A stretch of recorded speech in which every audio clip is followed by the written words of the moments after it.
Okay, तर last लेक्चरला आपण flowchart आणि अल्गोरिदम डिस्कस करत होतो. सो आजपासून आपण जे बेसिक कॉन्सेप्ट आहेत सी प्रोग्रामिंग लँग्वेज मधल्या त्या डिस्कस करणार आहोत. सो बेसिकली सुरुवातीला आपण ज्यावेळी आपलं इंट्रोडक्टरी लेक्चर स्टार्ट होतं त्यावेळी आपण डिस्कशन केलं होतं की एखादी जर लँग्वेज आपल्याला शिकायची असेल तर सगळ्यात इम्पॉर्टंट गोष्ट कोणती असते, तर कोणती लँग्वेज आपल्याला लर्न करायला स्टार्ट करायची असेल तर सगळ्यात सुरुवातीला आपल्याला काय शिकावं लागतं?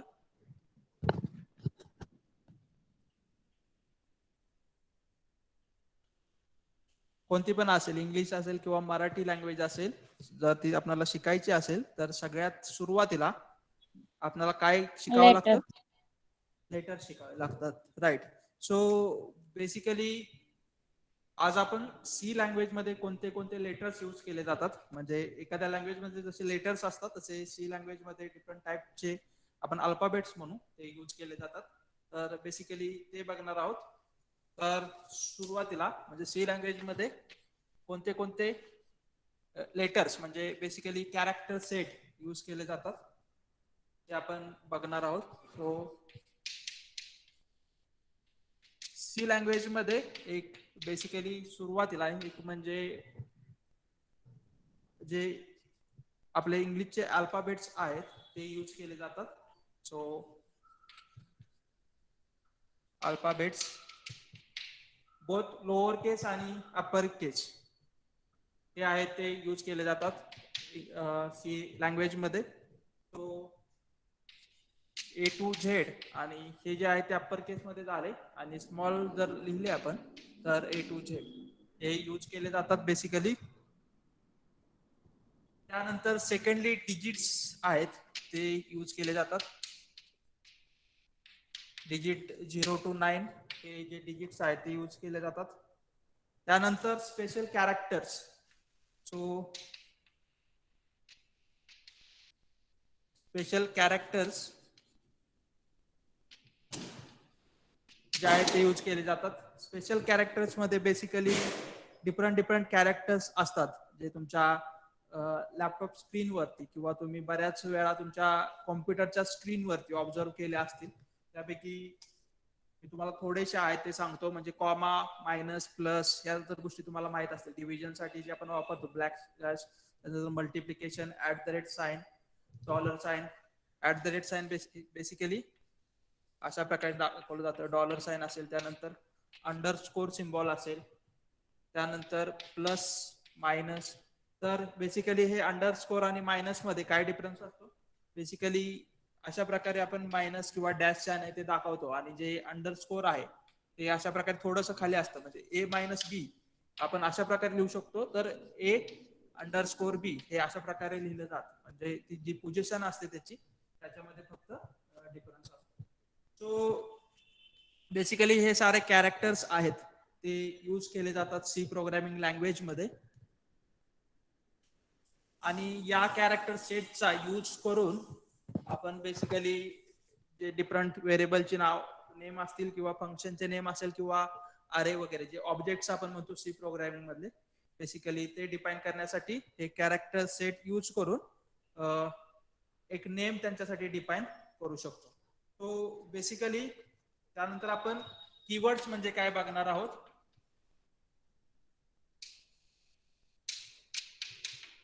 तर सी प्रोग्रामिंग लँग्वेज मध्ये टोटल 32 कीवर्ड्स अवेलेबल्स आहेत. किती? 32 कीवर्ड्स अवेलेबल्स आहेत. आणि ते सगळेच्या सगळे जे कीवर्ड्स आहेत ते बेसिकली लोअर केस मध्ये लिहिले जातात. लोअर केस मध्ये लिहिले जातात म्हणजे जे आपली सिम्बॉल्स आहेत ए टू झेड स्मॉल मध्ये जे लिहिले जातात त्यामध्ये ते लिहिले जातात बेसिकली ए टू झेड. म्हणजे हे यूज करून कीवर्ड्स यूज केले जातात. आणि कीवर्ड्स मध्ये बेसिकली अल्फाबेट्स यूज केलेले आहेत. कीवर्ड्स मध्ये डिजिट्स आणि स्पेशल सिम्बॉल्स यूज केलेले नाहीत. तो आणि या कीवर्ड्स ना एक स्पेशल मिनिंग आहे सी प्रोग्रामिंग लँग्वेज मध्ये. म्हणजे हे कीवर्ड जे आहेत ते सम स्पेशल पर्पज साठी यूज केले जातात. आता सपोज आपण टोटल 32 कीवर्ड्स आहेत त्याची लिस्ट पण मी तुम्हाला देणार आहे. सो इथं मी राईट डाऊन करत नाही सगळेच्या सगळे, बट ज्यावेळी तुम्हाला नोट्स देईल मी गुगल क्लासरूम थ्रू, तर त्या सेक्शन मध्ये सगळे जे 32 कीवर्ड्स आहेत ते तुम्हाला प्रोव्हाइड केले जातील. सो त्यापैकी काही जे आहेत ते auto, double, integer, float, while, if, हे जे कीवर्ड्स आहेत या सगळ्यांना एक स्पेशल मिनिंग आहे. म्हणजे हे जे आता जे लिहिलेले आहेत हे कीवर्ड्स, ते आपण ऍज अ व्हेरिएबल नेम म्हणून किंवा फंक्शन नेम म्हणून वापरू शकत नाही, कारण या सगळ्यांना एक स्पेशल मिनिंग आहे. आणि हा जो स्पेशल मिनिंग आहे तो आपण चेंज करू शकत नाही. म्हणजे सपोज तुम्ही इफ हा जर व्हेरिएबल नेम म्हणून वापरला आणि इफला काहीतरी व्हॅल्यू असाइन केली, सपोज 20, तर सी प्रोग्रामिंग मध्ये तुम्हाला एरर थ्रो होईल. सो हे जे कीवर्ड्स आहेत ते तुम्ही एकदा बघून घ्यायचे. टोटल 32 कीवर्ड्स आहेत आणि ते सगळेच्या सगळे कीवर्ड्स आहेत ते स्मॉल केस मध्ये लिहिले जातात आणि या सगळ्यांना एक स्पेशल मिनिंग आहे, तो आपण चेंज करू शकत नाही. सो याचा जो मिनिंग आहे तो ऑलरेडी जो सी प्रोग्रामिंगचा कंपायलर आहे त्याला पास केलेला असतो. सो तुम्ही ह्या कीवर्ड्स आहेत ते कोणत्याही फंक्शनचं नेम असेल किंवा अरेचं नेम असेल किंवा व्हेरिएबलचं नेम असेल त्याच्यासाठी यूज करू शकत नाही. आणि टोटल 32 कीवर्ड्स आहेत.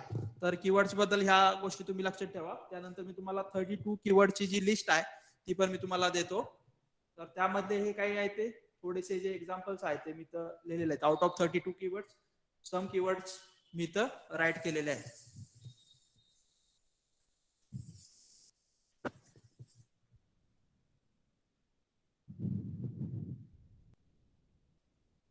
त्यानंतर सी प्रोग्रामिंग लँग्वेज मध्ये आपल्याला काय बघायचं आहे, आयडेंटिफायर्स.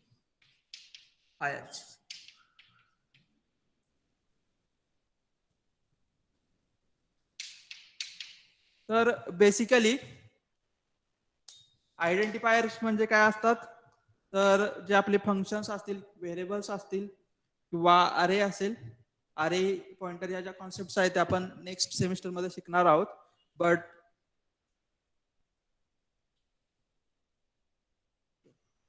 सो या ज्या गोष्टी आहेत अरे पॉइंटर यांच्यासाठी एक नेम आपल्याला द्यावं लागतं. म्हणजे एखादं फंक्शन जरी आपण डिफाईन केलं एखाद्या प्रोग्रामिंग लँग्वेज मध्ये, तर आपल्याला त्याला काहीतरी नाव द्यावं लागतं. आणि ते नाव देण्यासाठी आपण काय करतो, कॅरेक्टर सेट जे आपण सांगितले मग असे कॅरेक्टर सेट कोणते कोणते सांगितले, alphabets A to Z, both upper case lower case, त्यानंतर डिजिट 0 to 9 आणि त्यानंतर स्पेशल कॅरेक्टर्स. तर ह्या तिघांचं कॉम्बिनेशन मिळून एक वर्ड आपण तयार करू शकतो. म्हणजे लेटर्स शिकल्यानंतर नेक्स्ट स्टेप कोणते असते की वर्ड शिकणे. तर बेसिकली आयडेंटिफायर म्हणजे जे वर्ड्स आपण यूज करणार आहोत सी प्रोग्रामिंग लँग्वेज मध्ये, बेसिकली एखाद्या व्हेरिएबल डिफाईन करण्यासाठी किंवा फंक्शन डिफाईन करण्यासाठी ते जे आहेत त्यांना आयडेंटिफायर्स असं म्हटलं जातं बेसिकली. सो आयडेंटिफायरची जर डेफिनेशन सांगायची झाली एक्झॅक्ट वर्ड मध्ये, तर name given to the objects in C programming language is called as identifier, and identifier is the combinations of alphabet, digit and special characters.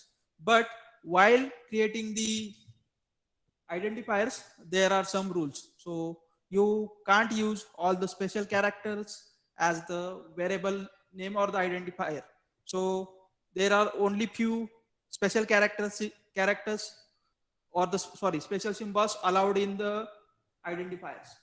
तर जे रूल्स आहेत आयडेंटिफायर साठीचे त्यामध्ये फर्स्ट रूल म्हणजे काय आहे, तर जे आयडेंटिफायर्स असतात म्हणजे जे एक नाव असतं ते नाव डिजिट्स, सिम्बल्स आणि डिजिट्स, अल्फाबेट्स आणि स्पेशल सिम्बल्स आहेत त्यांना सपोर्ट करतं. बट जो सिम्बल्स यूज केला जातो आयडेंटिफायर्स डिफाईन करण्यासाठी तो स्पेशल सिम्बल्स आहे फक्त अंडरस्कोर. म्हणजे अंडरस्कोअर व्यतिरिक्त दुसरा कुठलाही सिम्बॉल आपण आयडेंटिफायरच्या नावामध्ये यूज करू शकत नाही. सो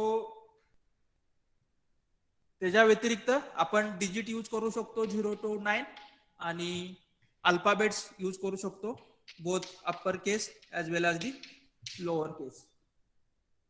त्यानंतर जो आयडेंटिफायर आहे तो डिजिटने स्टार्ट होऊ शकत नाही. So it always start with the alphabets और दी अंडरस्कोर.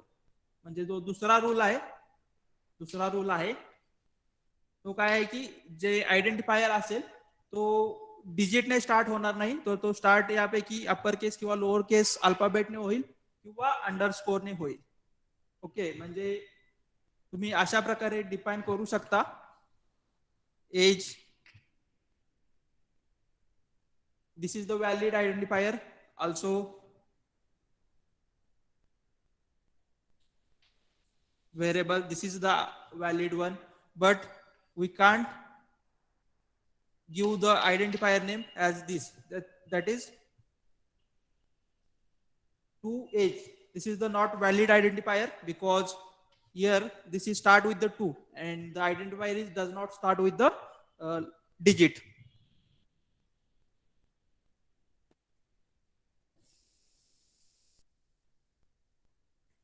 सो अजून जर बघायचं झालं तर सी प्रोग्रामिंग लँग्वेज मध्ये, सी प्रोग्रामिंग लँग्वेज ही केस सेन्सिटिव्ह आहे. तर केस सेन्सिटिव्ह म्हणजे काय, जर तुम्ही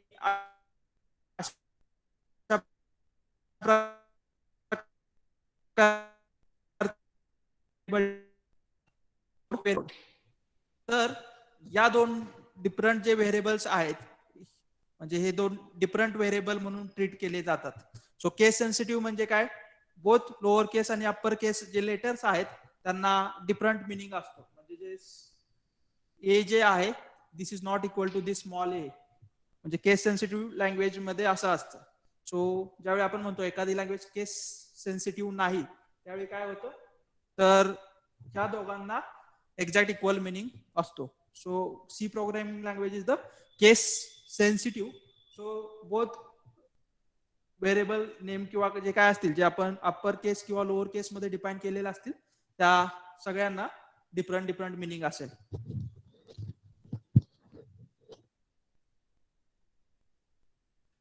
आणि अजून एक गोष्ट म्हणजे ज्यावेळी आपण आयडेंटिफायर डिफाईन करणार आहोत त्यावेळी त्यांना एक मिनिंगफुल जे नाव आहे ते दिलं पाहिजे.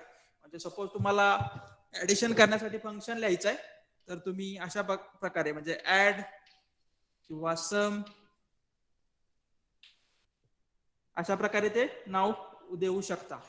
सो म्हणजे मिनिंगफुल असलं पाहिजे, जे आपण व्हेरिएबलला किंवा फंक्शनला नाव देणार आहे ते मिनिंगफुल असणार आहे, असलं पाहिजे. सपोज तुम्ही एजचा डेटा कलेक्ट करत असाल तर ते एज किंवा व्हेरिएबल नेम म्हणजे एक मिनिंगफुल जे नेम आहे ते ऍज अ व्हेरिएबल नेम किंवा फंक्शन नेम म्हणून तुम्ही पास केलं पाहिजे.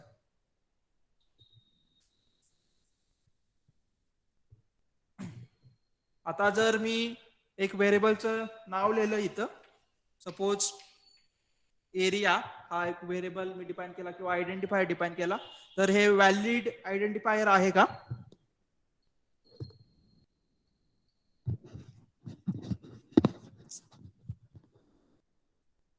हा जो डिफाईन केलेला आहे आयडेंटिफायर तो व्हॅलिड आयडेंटिफायर आहे का? आहे. काय म्हटला? आहे सर. आहे. ओके, आता त्यानंतर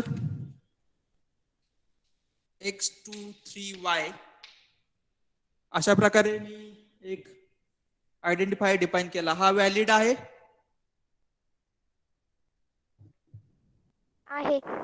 आहे, राईट. सो आता मी अशा प्रकारे डिफाईन केला, हे जे बेसिकली हे डॉलर साइन आहे, that is special symbol. So हे व्हॅलिड आहे का? नाही. नाही. नाही. सो त्यानंतर हे व्हॅलिड आहे का? दिस वन नाही सर. नाही. कारण नाही, त्यामध्ये स्पेस आहे, त्यामध्ये स्पेस आहे. सो जर तुम्हाला एखादा आयडेंटिफायर डिफाईन करायचा असेल तर या ज्या प्रिकॉशन्स आहेत त्या तुम्हाला घ्यायला हव्यात. म्हणजे एक तर त्यामध्ये स्पेशल सिम्बल्स नसायला पाहिजे. स्पेशल सिम्बल कोणता फक्त असेल तर तो अंडरस्कोर असायला पाहिजे, म्हणजे अंडरस्कोर व्हॅलिड सिम्बल्स आहे, स्पेशल सिम्बल आहे त्यावेळी आपण आयडेंटिफायर डिफाईन करतो त्यावेळेला. त्यानंतर त्यामध्ये स्पेस, त्याच्या व्यतिरिक्त अदर स्पेशल सिम्बल्स नसायला पाहिजेत. ऑल्सो तो डिजिटने स्टार्ट झालेला नसला पाहिजे. जर तो डिजिटने स्टार्ट होत असेल तर तो सुद्धा इनव्हॅलिड आयडेंटिफायर नेम आहे.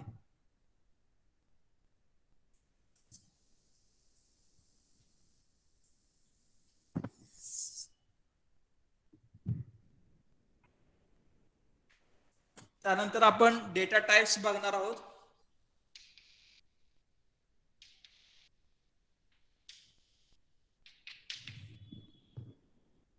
तर सी प्रोग्रामिंग लँग्वेज मध्ये जे बेसिक डेटा टाइप्स आहेत ते बेसिकली 4 डेटा टाइप्स आहेत.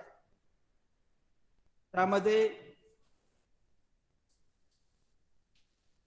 Integer, float, double and character. हे जे 4 आहेत ते बेसिक डेटा टाइप्स आहेत. याच्या व्यतिरिक्त अदर पण डेटा टाइप्स आहेत, पण हे 4 जे आहेत ते बेसिक डेटा टाइप्स आहेत. तर बेसिकली डेटा टाइप्स म्हणजे काय असतं, तर एखादा तुम्ही व्हेरिएबल डिफाईन केला तर त्या व्हेरिएबलची व्हॅल्यू कोणत्या टाइपची असेल आणि त्याची साईज किती असेल हे डिफाईन करण्यासाठी बेसिकली डेटा टाइप्स यूज केले जातात. सो ज्यावेळी आपण इंटिजर म्हणतो त्यावेळी बेसिकली एक तो पर्टिक्युलर सेट ऑफ व्हॅल्यूज आहे इंटिजरचा. त्यामध्ये फ्लोट वगैरे या गोष्टी किंवा कॅरेक्टर्स या गोष्टी इन्क्लूड होणार नाहीत. So basically C programming language मध्ये 4 जे बेसिक डेटा टाइप्स आहेत ते म्हणजे इंटिजर, फ्लोट, डबल. आणि तुम्हाला ज्यावेळी एखादा व्हेरिएबल किंवा एखादा फंक्शन डिफाईन करायचं असतं त्यावेळी सी प्रोग्रामिंग लँग्वेज मध्ये सुरुवातीला त्या फंक्शनचा डेटा टाइप तुम्हाला डिफाईन करावा लागतो आणि त्यानंतर त्या फंक्शनचं किंवा व्हेरिएबलचं जे नाव असेल ते डिफाईन करावं लागतं. ज्यावेळी तुम्ही फंक्शनचा डेटा टाइप डिफाईन करता त्यावेळी ते जे फंक्शन असेल किंवा ते जे व्हेरिएबल असेल जे तुम्ही डिफाईन केलेलं आहे तो ते पर्टिक्युलर व्हेरिएबल किंवा फंक्शन फक्त जो तुम्ही त्याचा डेटा टाइप्स डिफाईन केलेला आहे तीच व्हॅल्यू घेतं. म्हणजे जर तुम्ही इंटिजर व्हेरिएबल एक डिफाईन केला आणि तर तो फक्त इंटिजर व्हॅल्यूच ऍक्सेस करू शकेल. अदरवाइज फ्लोट किंवा डबल किंवा कॅरेक्टर ह्या ज्या व्हॅल्यूज आहेत त्या बेसिकली तो ऍक्सेस करू शकणार नाही. आणि हे जे इंटिजर, फ्लोट वगैरे आहेत त्यांची एक रेंज पण आहे सी प्रोग्रामिंग लँग्वेज मध्ये. ती डिपेंड ऑन कंपायलर असते. म्हणजे जर तुमची जी सिस्टम आहे त्याच्या अनुसार त्याची जी रेंज आहे म्हणजे कितीपर्यंतचे इंटिजर तुम्ही स्टोअर करू शकता त्याची रेंज आहे ती चेंज होत जाते. म्हणजे जर 16 बिटची जर तुम्ही सिस्टम कन्सिडर केली तर त्याची जी रेंज आहे इंटिजरची ती आहे -32768 to 32767. म्हणजे ही जी व्हॅल्यू आहे ती कंपायलर टू कंपायलर चेंज होईल. सो ह्या 60 बिटचा जो कॉम्प्युटर असेल तर त्याच्यामध्ये जे इंटिजरची रेंज आहे ती -32768 to 32767 इतकी आहे. बेसिकली ज्यावेळी तुम्ही एखादा व्हेरिएबल किंवा डिफाईन करता किंवा त्याचा डेटा टाइप डिफाईन करता तर तो जो डिफाईन केलेला व्हेरिएबल आहे किंवा डेटा टाइप आहे तर हे इंटिजर, फ्लोट, डबल, कॅरेक्टर म्हणजे काय आपण इन डिटेल मध्ये बघू. आणि ज्यावेळी तुम्ही एखादा व्हेरिएबल किंवा फंक्शन डिफाईन करता त्यावेळी ते एक मेमरी ऍक्सेस करतं कॉम्प्युटर मधली. तर बेसिकली त्याच्यासाठी म्हणजे जर तुम्ही इंटिजर डिफाईन केला असेल तर integer, character, long integer, float, double,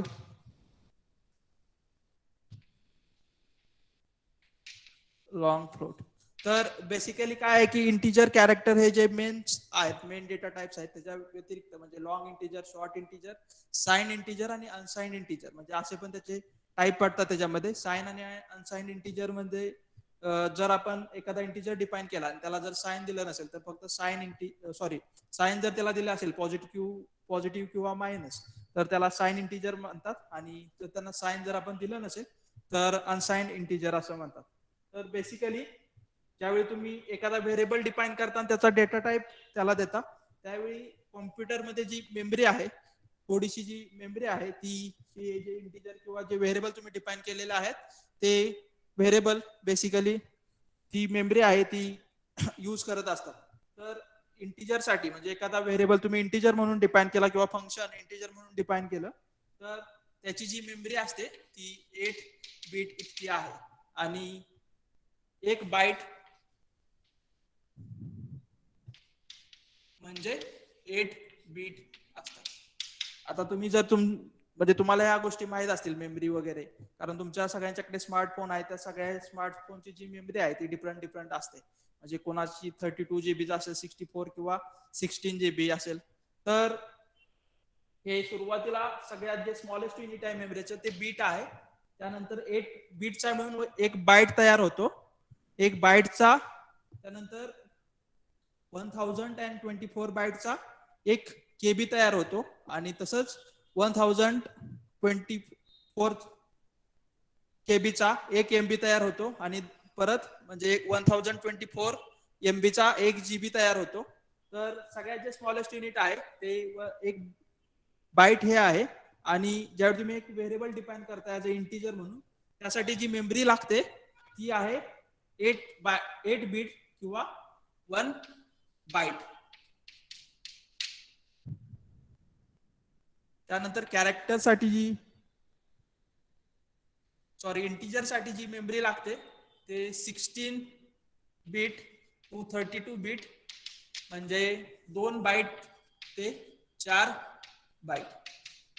similarly character साठी किती मेमरी लागते तर 8 बीट इतकी मेमरी लागते. कॅरेक्टर मध्ये एक सिंगल कॅरेक्टर असतं ते आपण डिफाईन करतो. त्यानंतर लॉंग इंटिजर साठी 32 बीट, अकॉर्डिंगली त्याचं कन्वर्जन आहे ते बाईट मध्ये होईल. फ्लोट साठी 32 बीट, डबल साठी 64 बीट.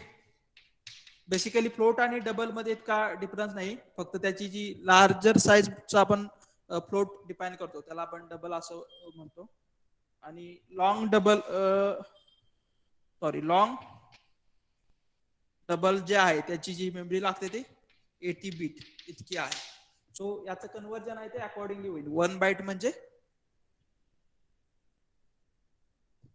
म्हणजे 8 बीट.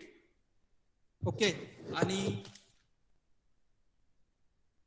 1024 बाईटचा 1 KB तयार होतो. सो हे जे युनिट्स आहेत ते पण बघून घ्या एकदा तुम्ही.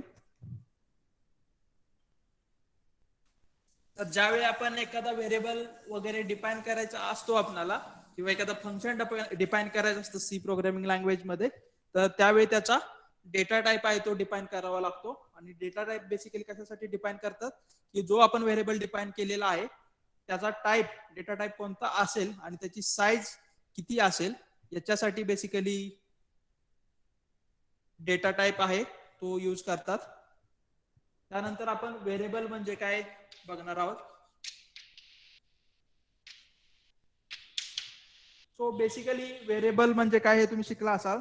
तर व्हेरिएबलचं आहे इन जनरल स्टॅटिस्टिक मध्ये व्हेरिएबलचं मिनिंग काय आहे, व्हेरिएबल म्हणजे काय तुम्ही सांगू शकता.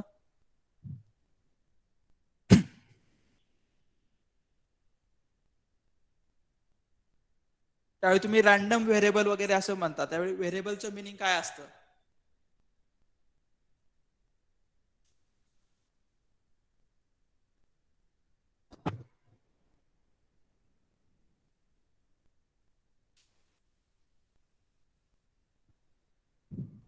व्हेरिएबल या शब्दाचा अर्थ काय आहे, शब्दशः जरी अर्थ बघितला तर तो काय आहे.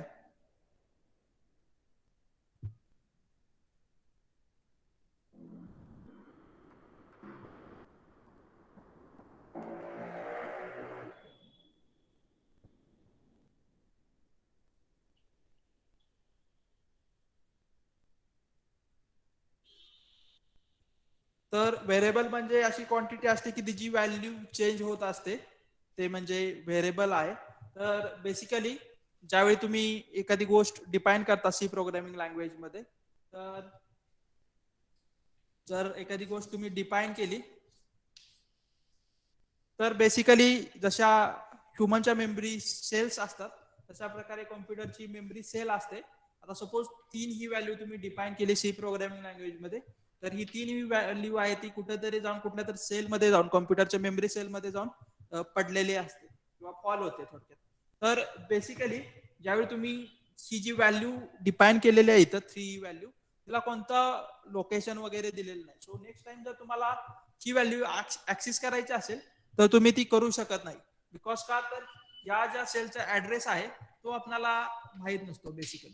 पण जर तुम्ही ती जी व्हॅल्यू आहे ती व्हॅल्यू देण्यासाठी सपोज एक व्हेरिएबल डिफाईन केला x is equal to 3. Basically x is equal to 3 तुम्ही डिफाईन करता, तर त्याचा अर्थ काय होतो, तर जी कॉम्प्युटरची मेमरी आहे त्या कॉम्प्युटरच्या मेमरीमध्ये एक जे लोकेशन आहे, पर्टिक्युलर दिस लोकेशन आहे, त्या लोकेशनला x हे नाव आहे, x हे नाव तुम्ही असाइन करता आणि त्या लोकेशन मध्ये ही पर्टिक्युलर 3 ही व्हॅल्यू स्टोअर केली जाते. आणि ज्यावेळी नेक्स्ट टाइम तुम्हाला ही जी व्हॅल्यू आहे ती प्रोग्राम मध्ये पुढचे जे कॅल्क्युलेशन्स आहेत ते करण्यासाठी यूज करायची आहे, त्यावेळी तुम्ही एक्स कॉल करू शकता किंवा या सेलचा जो ऍड्रेस आहे तो कॉल केल्यानंतर या ज्या सेलची व्हॅल्यू आहे ती इथं बेसिकली ऍक्सेस होते. बट सुरुवातीला तुम्ही x is equal to 3 assign केलं होतं, त्यानंतर काय आहे की बेसिकली ह्या सेलचा जो ऍड्रेस आहे तो म्हणजे एक्स आहे, म्हणजे जे व्हेरिएबलचं नाव असेल ते मेमरी सेलचा जो ऍड्रेस आहे बेसिकली तो मेमरी सेलचा ऍड्रेस असेल. सो दॅट ज्यावेळी तुम्ही x is equal to 5 define करता त्यावेळी काय होतं, ज्यावेळी त्याची ओल्ड व्हॅल्यू जी होती 3 ही जी त्याची ओल्ड व्हॅल्यू होती ती आता चेंज होते आणि 5 ही आता त्या जागे व्हॅल्यू आहे ती फॉल होते. सो म्हणजे ज्यावेळी तुम्ही एखादा व्हेरिएबल आहे तो डिफाईन करता, व्हेरिएबल डिफाईन करता म्हणजे काय, जी कॉम्प्युटरची मेमरी आहे त्या मेमरीमध्ये एक सेल आहे त्याच्यासाठी एक नाव आहे ते रिझर्व करता आणि त्या नावासाठी नावाच्या अगेन्स्ट एखादी व्हॅल्यू आहे ती असाइन करू शकता. आणि ही जी व्हॅल्यू आहे ती तुम्ही चेंज करू शकता आणि चेंज केल्यानंतर त्या म्हणजे जे मेमरीचा ऍड्रेस असेल, मेमरी लोकेशनचा ऍड्रेस असेल त्या लोकेशनला तुम्ही ती ऍक्सेस करू शकता.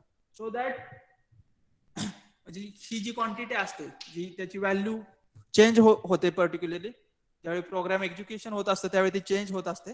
तर बेसिकली त्या पर्टिक्युलर व्हॅल्यूला आपण किंवा व्हेरिएबल असं म्हणतो.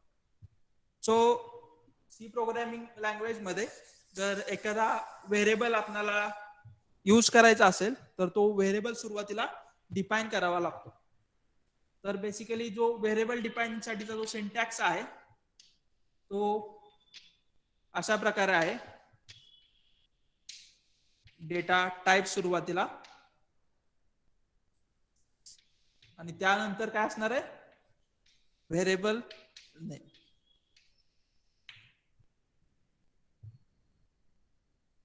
तर कोणताही व्हेरिएबल यूज करायच्या अगोदर तो सुरुवातीला डिफाईन करणं मस्ट आहे सी प्रोग्रामिंग लँग्वेज मध्ये.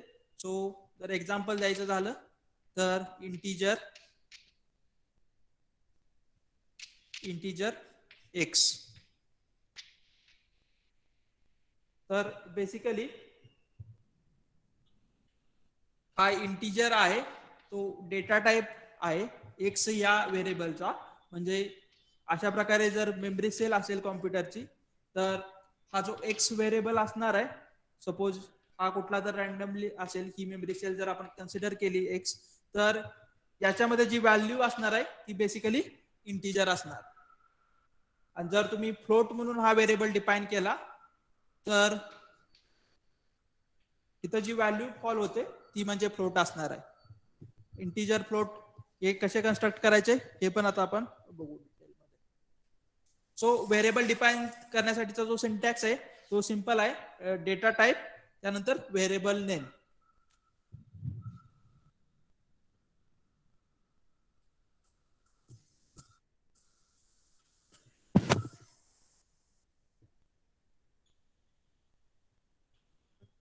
आता व्हेरिएबल झाल्यानंतर आपण कॉन्स्टंट बघणार आहोत. तर कॉन्स्टंट आणि व्हेरिएबल हे एक्झॅक्टली अपोजिट असतात. कॉन्स्टंट म्हणजे अशी क्वांटिटी की त्याची व्हॅल्यू चेंज होत नाही, त्याला आपण कॉन्स्टंट असं म्हणतो.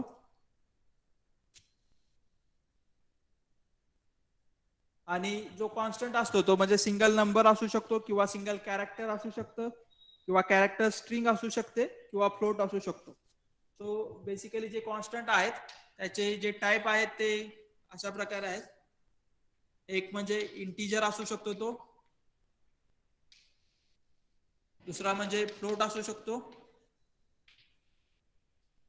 तिसरा म्हणजे कॅरेक्टर असू शकतो, त्याच्या व्यतिरिक्त तो स्ट्रिंग असू शकतो.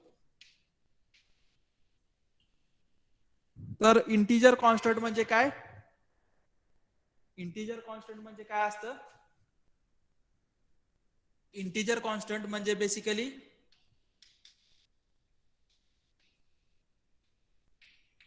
इंटिजर कॉन्स्टंट हा सेट ऑफ डिजिट असतो. सेट ऑफ डिजिट असतो.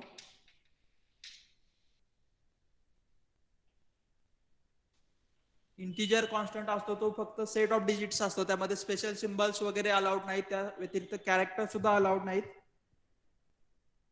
आणि इंटिजर कॉन्स्टंट मध्ये डेसिमल पॉइंट सुद्धा अलाउड नाही आहे.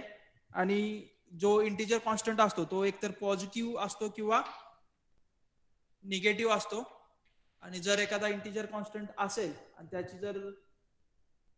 त्याचं साइन जर दिलं नसेल तर बाय डिफॉल्ट जो इंटिजर कॉन्स्टंट असतो सी प्रोग्रामिंग लँग्वेज मध्ये तो पॉझिटिव्ह इंटिजर कॉन्स्टंट असतो. आणि इंटिजर कॉन्स्टंटच्या मध्ये कोणताही स्पेशल सिम्बल्स किंवा स्पेसेस वगैरे या गोष्टी आहेत त्या अलाउड होत नाहीत. सो जर मी अशा प्रकारे एक इंटिजर कॉन्स्टंट आहे सी प्रोग्रामिंग मध्ये जर दिला तर तो व्हॅलिड इंटिजर कॉन्स्टंट आहे की नाही ते तुम्हाला सांगायचं आहे.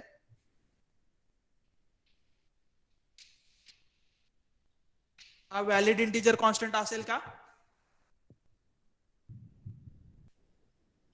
नाही. नाही. नाही. नाही का? तर याच्यामध्ये डॉट आहे. जर आपण अशा प्रकारे लिहिलं 16,025 हा आहे नाही. आहे का नाही. ओंकार? नाही सर. नाही का? तर त्याच्यामध्ये कॉमा आहे.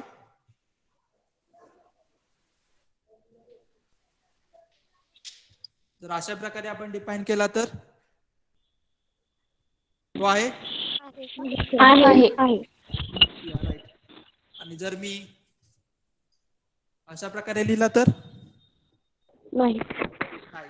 बेसिकली अंडरस्कोर वगैरे या गोष्टी आहेत त्या इंटिजर कॉन्स्टंट मध्ये कन्सिडर केल्या जात नाहीत.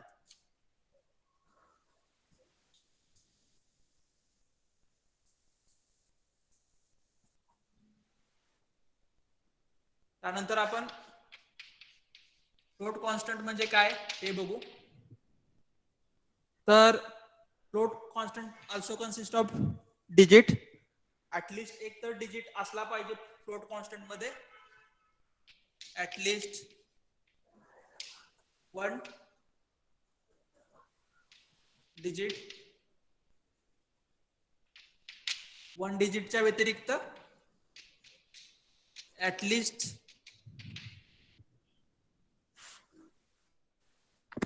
1 डेसिमल पॉइंट.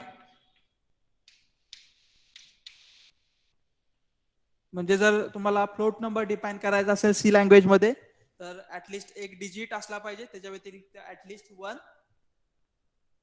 डेसिमल पॉइंट असायला पाहिजे.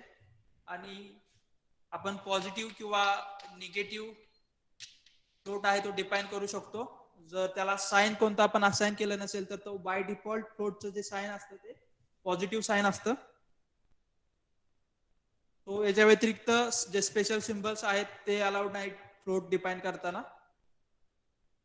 आणि आपण ज्यावेळी आपण फ्लोट डिफाइन करतो त्यावेळी त्यामध्ये स्पेस सुद्धा अलाउड नाही आहे. सो अशा प्रकारे मी एक फ्लोट जर डिफाइन केला तर तो व्हॅलिड फ्लोट होईल का?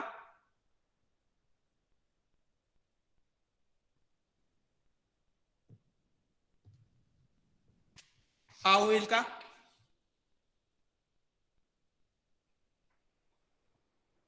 फ्लोट म्हणजे बेसिकली फ्रॅक्शन नंबर असतात, ते म्हणजे फ्लोट्स असतात.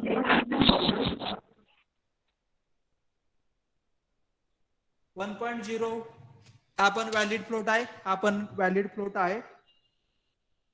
याच्या व्यतिरिक्त आपण जर अशा प्रकारे डिफाईन केला एक फ्लोट, तर तो व्हॅलिड फ्लोट आहे का?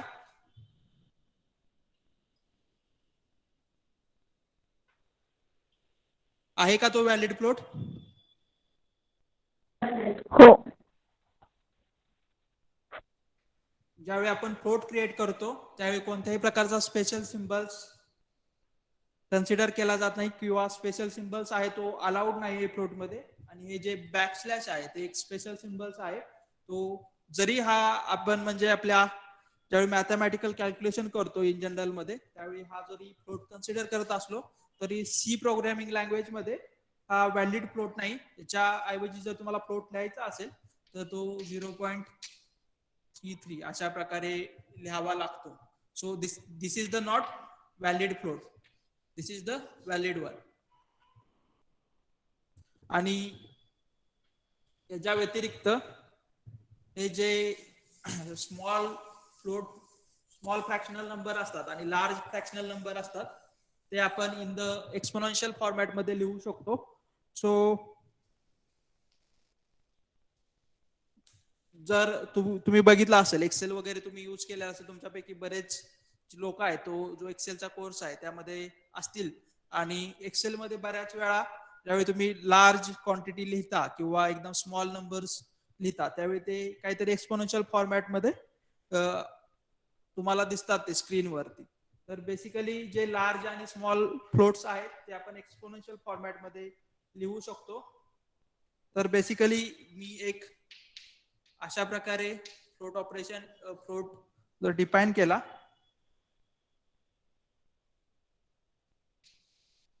तर हा जो पार्ट आहे तो जो पार्ट आहे त्याला मेंटिसा असं म्हणतात, आणि एक्सपोनंट नंतरचा जो पार्ट आहे त्याला एक्सपोनंट असं म्हणतात.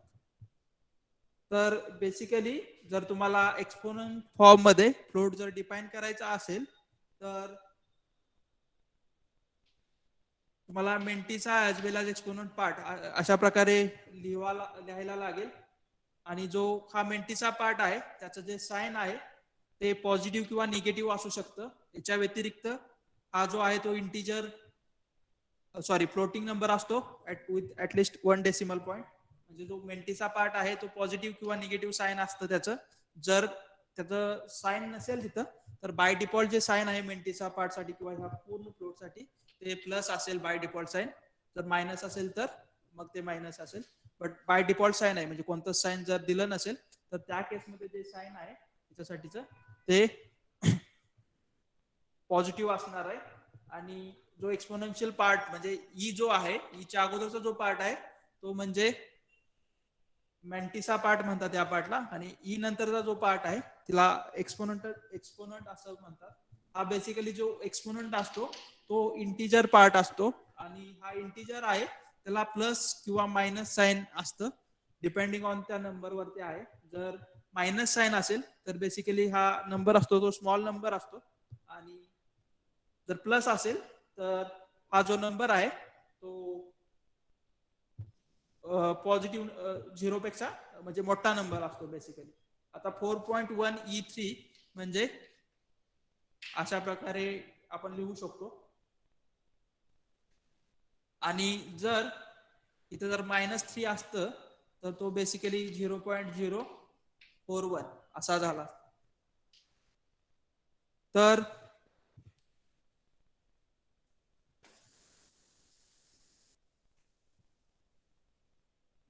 आता बेसिकली 2.5E 3.5 हा व्हॅलिड फ्लोट आहे का?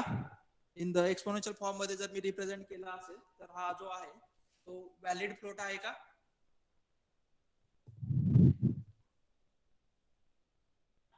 नाही का? का नाही? नाहीये. हा 2 डेसिमल सर. जो 2 डेसिमल एक्सपोनंट पॉईंट आहे तो फ्लोट मध्ये आहे. हा एक्सपोनंट आहे तो ऑलवेज इंटिजर असायला पाहिजे.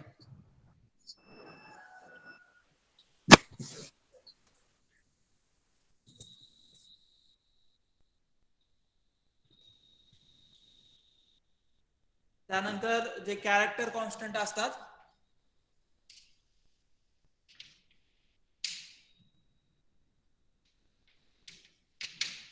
जो कॅरेक्टर कॉन्स्टंट असतो तो म्हणजे एक सिंगल कॅरेक्टर असतं, single character enclosed in single quotation.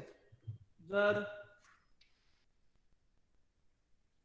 एक सिंगल कॅरेक्टर अशा प्रकारे जर मी लिहिलं इन सिंगल कोटेशन मार्क, तर ते बेसिकली कॅरेक्टर कॉन्स्टंट असतं. हे जे आहे ते व्हॅलिड कॅरेक्टर कॉन्स्टंट नाही, बिकॉज इथं single character constant, single character नाही, इथं हे डबल कॅरेक्टर असल्यामुळे व्हॅलिड कॅरेक्टर कॉन्स्टंट नाही. तसंच हे सुद्धा व्हॅलिड कॅरेक्टर कॉन्स्टंट नाही. जेव्हा आपण कॅरेक्टर कॉन्स्टंट म्हणतोय त्यावेळी आपण सिंगल कोटेशन मध्ये इव्हन डिजिट किंवा स्पेशल सिम्बल्स जरी एखादा इन्क्लोज केला तरी सुद्धा तो कॅरेक्टर कॉन्स्टंट होतो.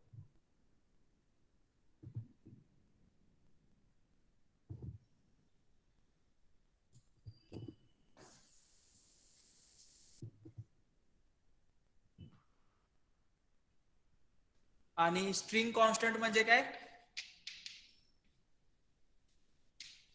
तर मोर दॅन वन कॅरेक्टरिस्टिक जर डबल कोटेशन मार्क मध्ये इन्क्लोज असतील तर त्याला स्ट्रिंग कॉन्स्टंट असं म्हणतात.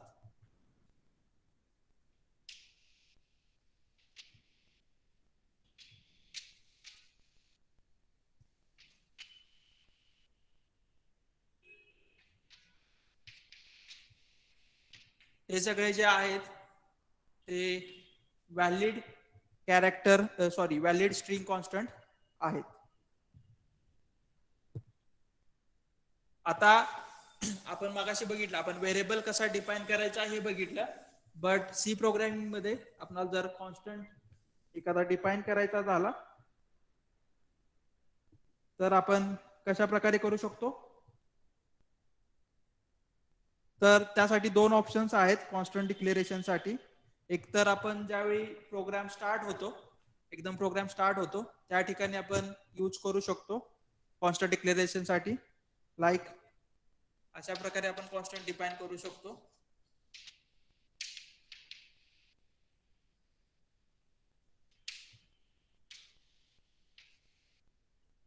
Define maximum is equal maximum 10. हे जे आहे म्हणजे ज्यावेळी आपण प्रोग्रामचं स्ट्रक्चर बघू त्यावेळी सुरुवातीला त्या डायरेक्टरी स्ट्रक्चर आहे ते लिहावं लागतं. त्यानंतर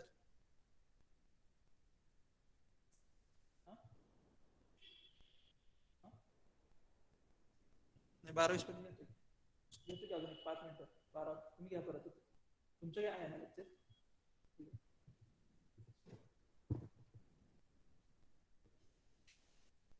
तर जो सुरुवातीला डिफाइन करू शकतो किंवा त्यानंतर एक मेन फंक्शन असतं, त्या मेन फंक्शनच्या इनसाइड पण आपण डिफाइन करू शकतो. सो हे आपण बघितलं आहे आज फक्त कॉन्स्टंट, व्हेरिएबल्स, डिफरंट टाइपचे कॅरेक्टर्स हे आपण बघितलेले आहेत. याच्या ज्या नोट्स असतील त्या मी तुम्हाला स्कॅन करून तुमचा गुगल क्लासरूम आहे तिथं अपलोड करतो. सो जे नेक्स्ट लेक्चर आहे त्याच्यासाठी तुम्ही अटेंड करा. तुमचं नेक्स्ट लेक्चर आहे ते स्टार्ट होईल आता 11:25 ला. सो जर यामध्ये काही क्वेश्चन असेल तर तुम्ही विचारू शकता 1-2 मिनिटांमध्ये.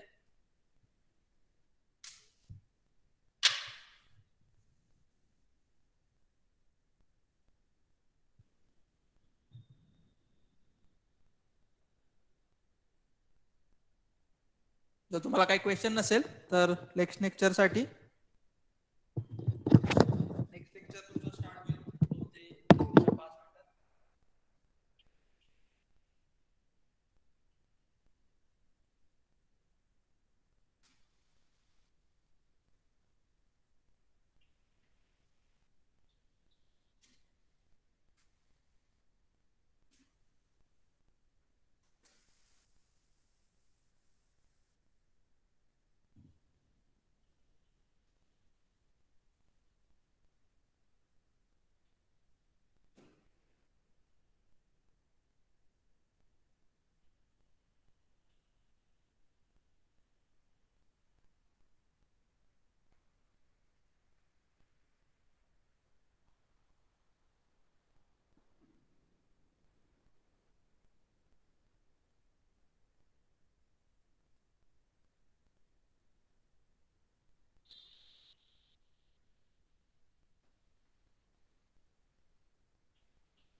हॅलो, आवाज येतोय ना सर्वांना? हो सर. लेफ्ट का बरं होत हो आहेत? Sir.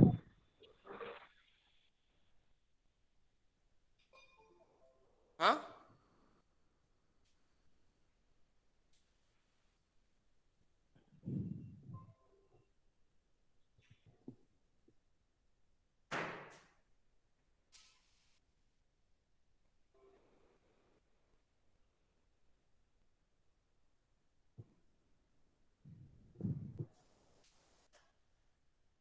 okay. So in the last lecture we have to discuss the property of unbiasedness, and based upon unbiasedness we have to taking some result as well as numerical problems. Okay, so I have given 3 numerical problems for assignment. So here I think solve it problem. Yes, yes or no?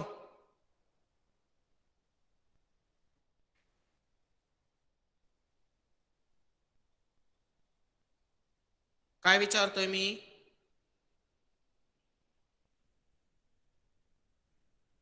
दिलेले असाइनमेंटचे problem solve केले का?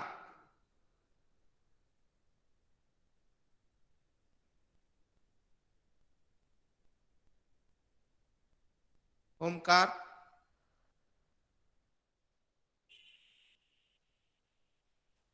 Hello, नाही केले sir. का? लक्षात नाही राहिलं sir. हा, लक्षात नाही राहिलं. लक्षात राहिलं नाही. लेक्चर आपलं झालं होतं कधी? हा,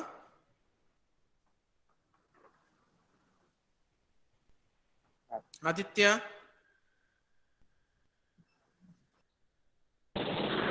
नाही केले सर. विनायक सपकाळ,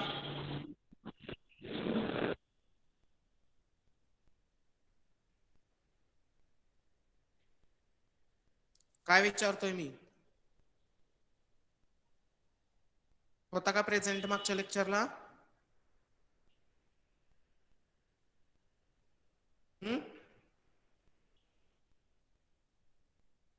ठीक आहे, जे काही नुकसान होईल ते तुमचं तुम्ही भरून काढायचंय. समजलं नाही असा काय प्रॉब्लेम आहे का? हा, अनबायस्डनेसची कन्सेप्ट समजली नाही असं काय आहे का?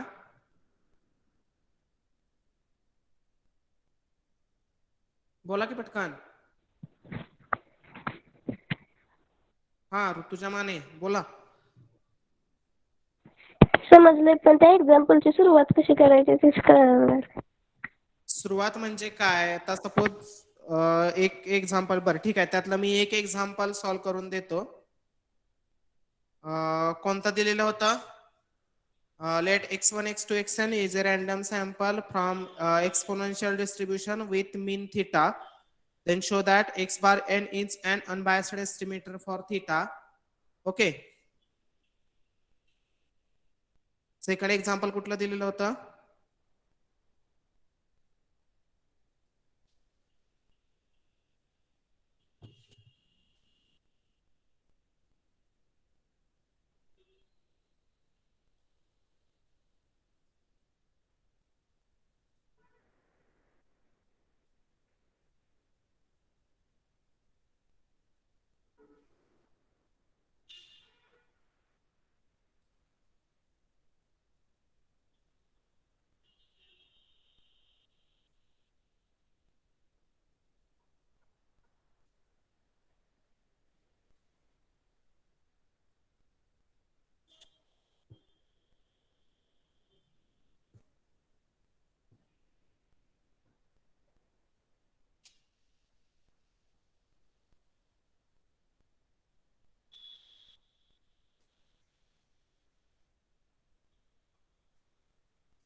स्क्रीन दिसते ना सर्वांना?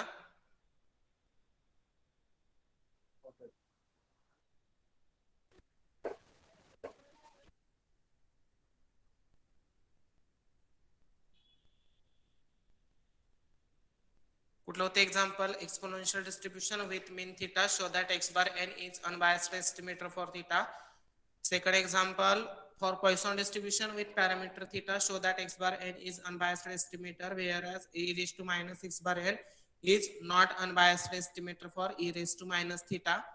So that sample mean x bar is unbiased estimator for 1 upon theta, and with PMF p of x is equal to theta into 1 minus theta raised to x. And next is from exponential distribution with mean theta show that n minus 1 divided by n into x bar is an unbiased estimator for theta. Okay. But त्यातला मग काय करतो, second example solve करून देतो. Okay, if x is a sampling distribution with Poisson with parameter theta, then show that x bar is n biased estimator of theta where e raised to minus x bar n is not unbiased estimator for theta. Okay, मग आता ह्याच्यामध्ये आपल्याला दिलेलं काय आहे की suppose xi follows Poisson distribution with the parameter theta. Okay, then PMF of Poisson distribution p of x is equal to x. काय तर PMF त्याचा Poisson distributionचा?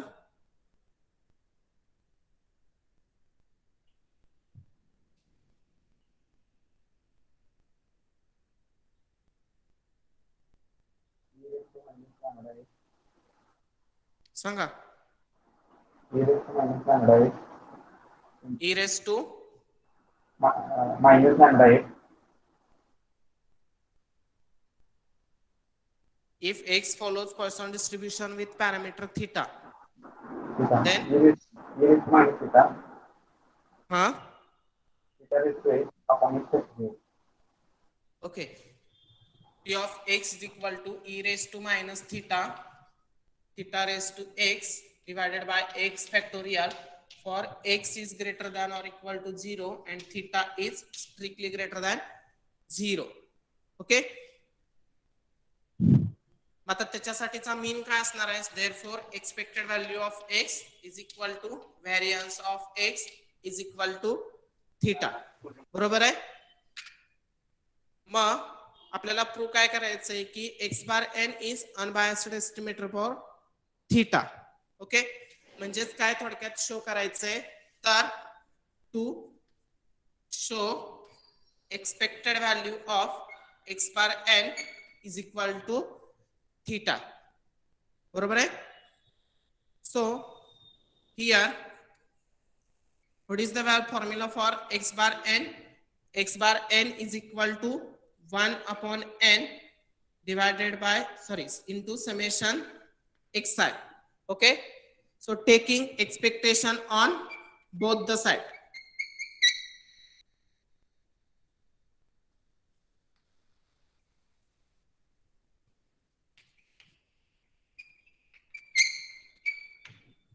Therefore expected value of x bar n is equal to expected value of 1 upon n over I is equal to 1 top to n xi. Okay, so expectation is only on the variable and all terms are constant. So here 1 upon n and summation are constant. So taking outside the expectation, therefore 1 upon n summation over I is equal to 1 top to n expected value of xi. Okay, so here expected value of x bar n is equal to 1 upon n summation over I is equal to 1 top to n expected value of xi. What is the expected value of xi?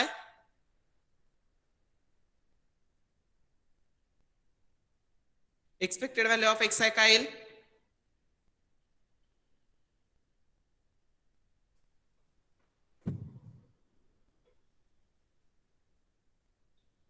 सांगा.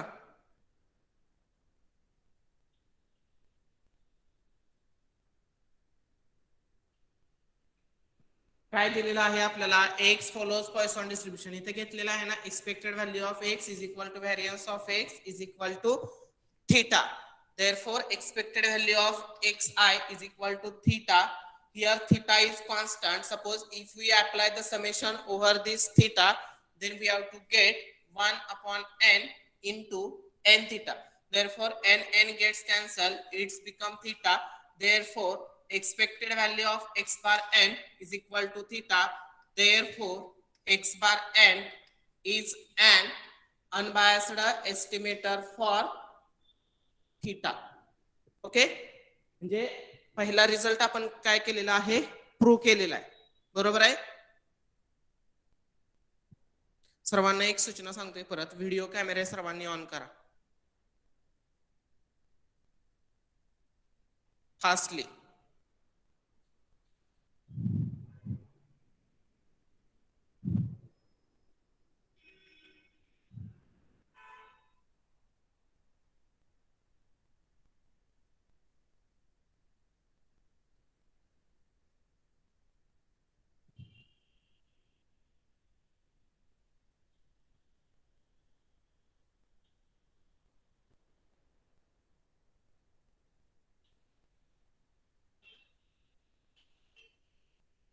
Okay so आपण पहिला result आपण prove करून दाखवला काय की x bar N is an unbiased estimator for theta आता आपल्याला सेकंड रिझल्ट काय दाखवायचं आहे तर e raise to minus x bar N is a not unbiased estimator for e raise to minus theta जर ऍक्च्युली यायला काय पाहिजे होतं जर समजा एक्स बार एन हा जर थीटाचा अनबायस्ड एस्टिमेटर असेल तर obviously e raise to minus x bar N हा पण काय आला पाहिजे की unbiased estimator for e raise to minus theta परंतु तसं होत नाही बरोबर आहे मग तो रिझल्ट आपल्याला काय करायचंय प्रूव्ह करून दाखवायचं मग तो प्रूव्ह कसा करून दाखवणार तर सेम ऍज म्हणजे थोडक्यात आपल्याला व्हॅल्यू काय दाखवायचंय तर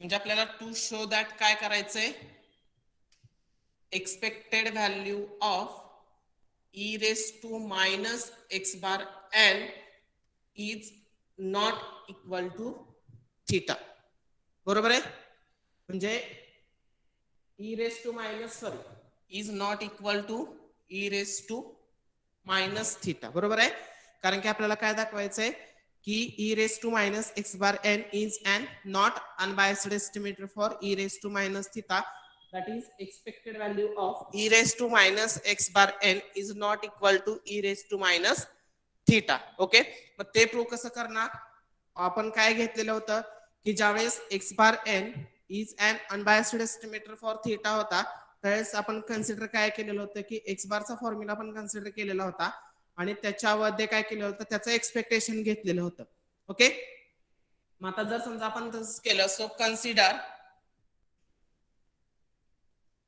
e raised to minus x bar n so which is equal to e raised to minus x bar n so which is equal to e raised to मी मायनस काय करतो common घेतो okay x bar n आहे x bar n आहे that is x bar consider करा आणि x bar चा formula काय आहे आपला summation xi divided by n okay so here minus summation xi divided by n okay so which is equal to e raise to minus हे summation मी split up करतो x1 plus x2 plus plus up to so on xn divided by n okay then जर हे मी apply केलं किंवा जर आता denominator सर्वांचा काय आहे सेम आहे ओके मग हे काय होणार आहे so which is equal to E raise to minus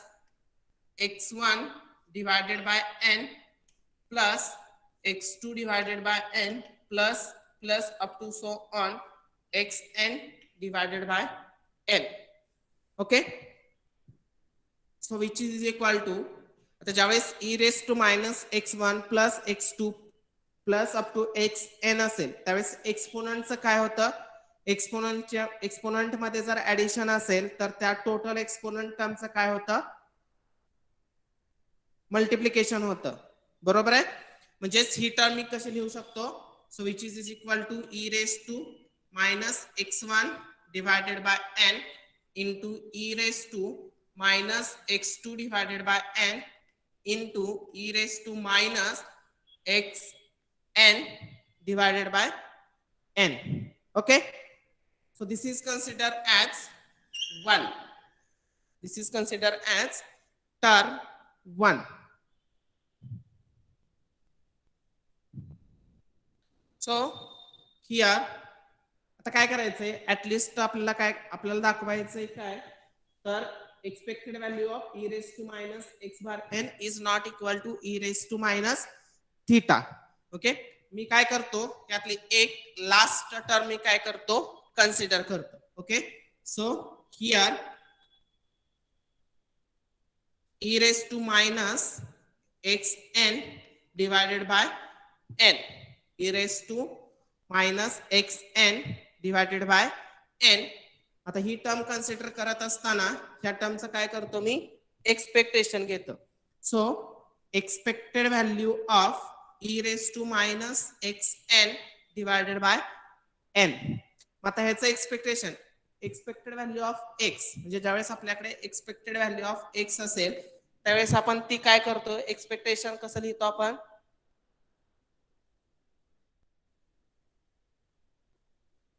expectation कसं लिहितो आपण,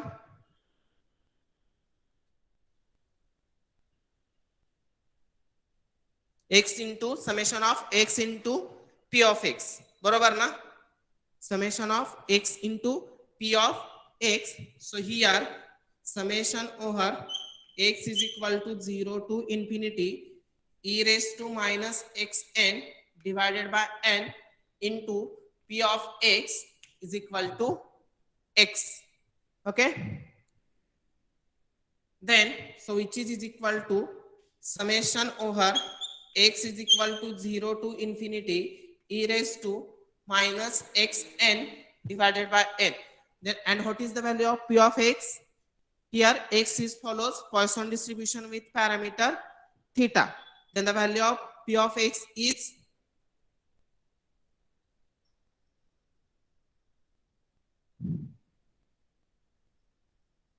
काय त्याची व्हॅल्यू,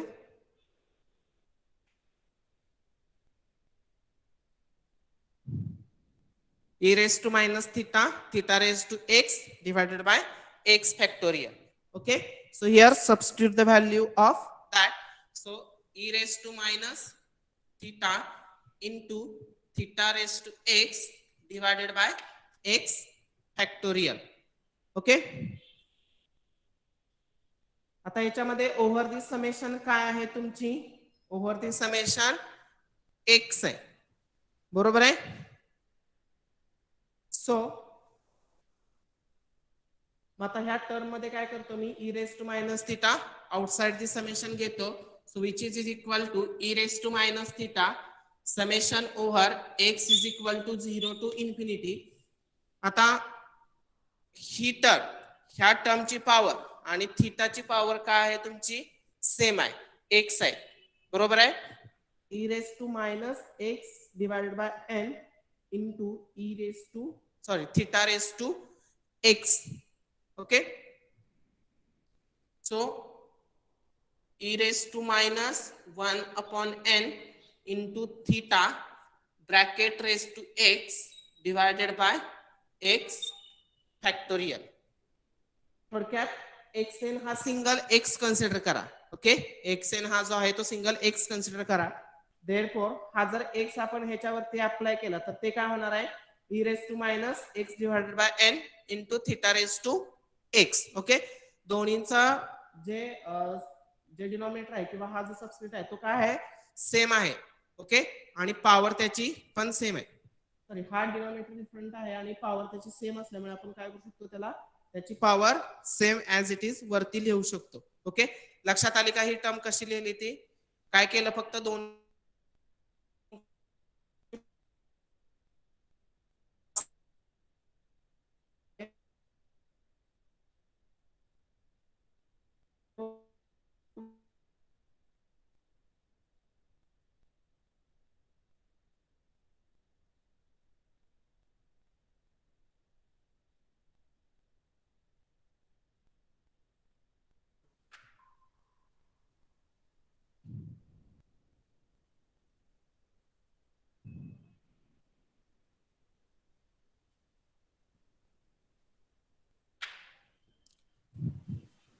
ओके, ह्या टर्मचा आन्सर काय येईल?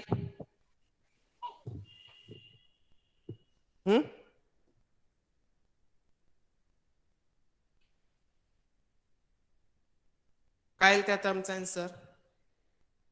येस,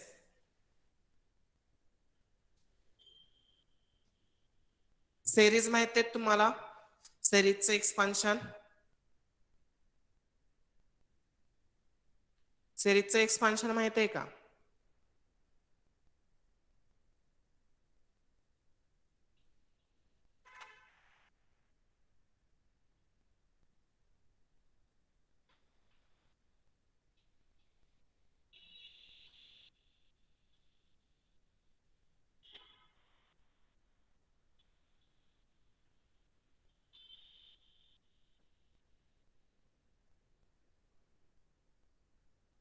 ह्या सेरीजचं एक्सपान्शन काय येईल मग?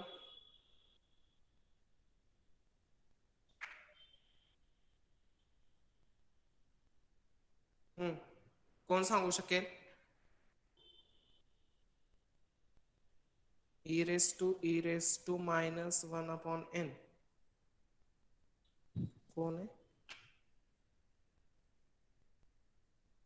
अंजली.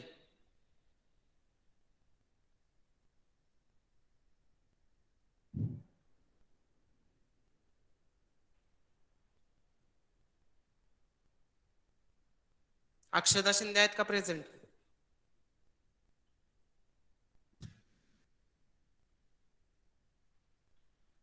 हो sir.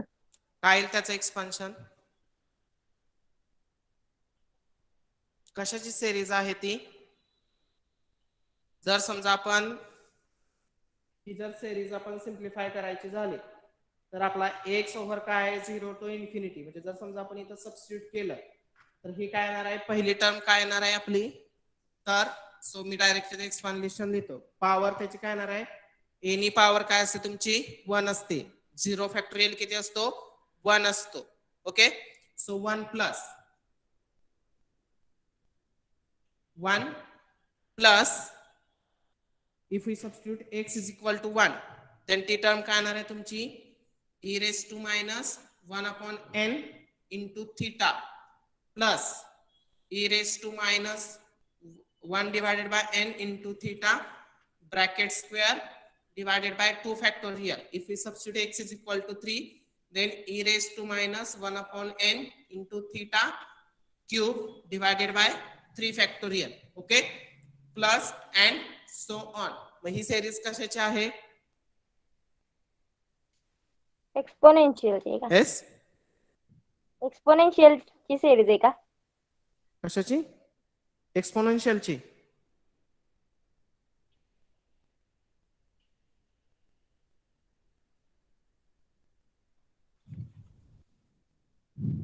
e raised to minus 1 upon n into e raised to theta असं येते त्याचं. e raised to minus 1 upon n into e raised to Into e theta. raised to. Okay, म्हणजेच त्याला आपण काय करू शकतो? So which is equal to e raised to theta divided by n असं पण लिहू शकतो ना? का theta into e raised to minus 1 by n. काय त्याची सेरीज नक्की?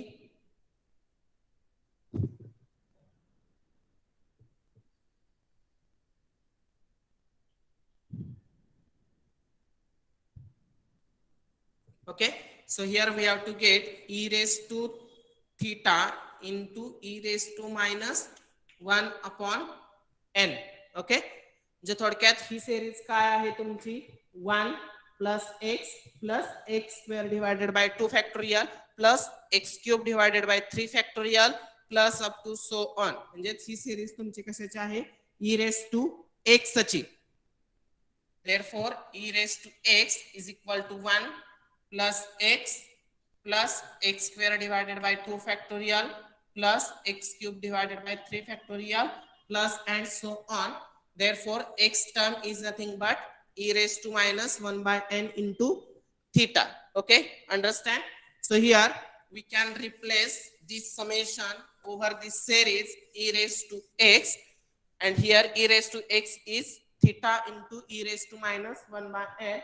Therefore, expected value of minus xn divided by n is equal to e raised to minus theta into e raised to theta into e raised to minus 1 by n. Okay, बरोबर.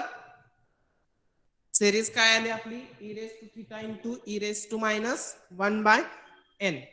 जर समजा मी या दोन्हींच्या term मधून जर आता इथं पण काय आहे थीटा आहे आणि इथं पण काय आहे तुमचा थीटा आहे, बरोबर आहे. एक्सपोनंटचा एक्सपोनंट काय होतो तुमचा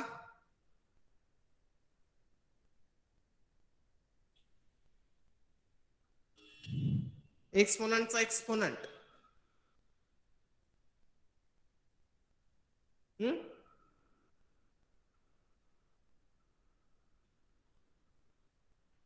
एक्सपोनंटचा एक्सपोनंट कॅन्सल होतो, बरोबर आहे. म्हणजे जर समजा आपण हे असं लिहिलं e raised to minus theta into e raised to theta raised to हे जी टर्म आहे ती काय होणार तुमचा हा टर्म कॅन्सल होऊन इथं राहणार काय फक्त मग हे minus 1 upon n. So we have to get e raised to minus theta into e raised to minus theta divided by n. Okay, बरोबर ना. Then here we have to taken ह्या दोन्हींचा बेस काय आहे तुमचा सेम आहे, बरोबर आहे. म्हणजे ती टर्म काय होईल तुमची so which is equal to e raised to minus theta minus theta by n.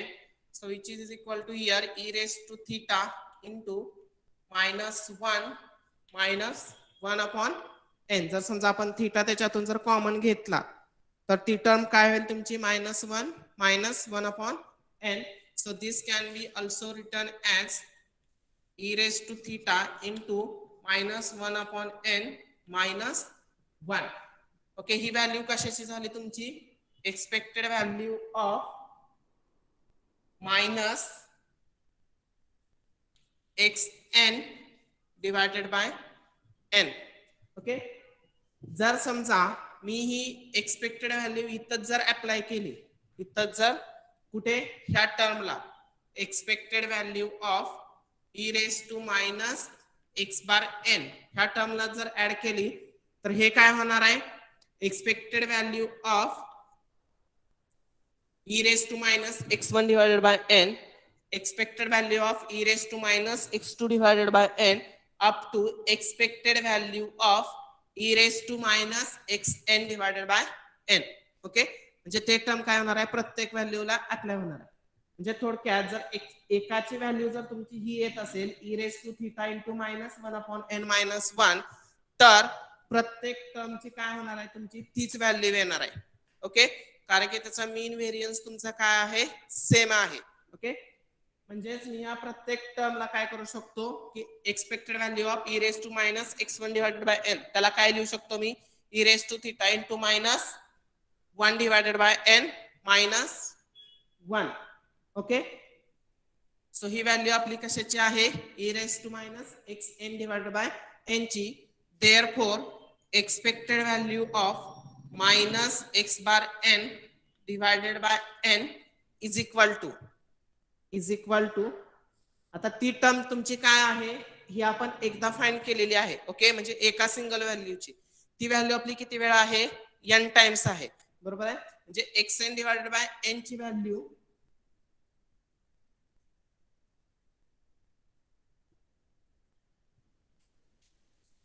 xn divided by n ची व्हॅल्यू तुमची काय आहे e raised to theta into -1 divided by n minus 1.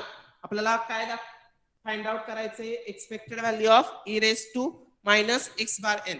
Therefore e raised to minus x bar n त्याची value काय आहे तुमची तर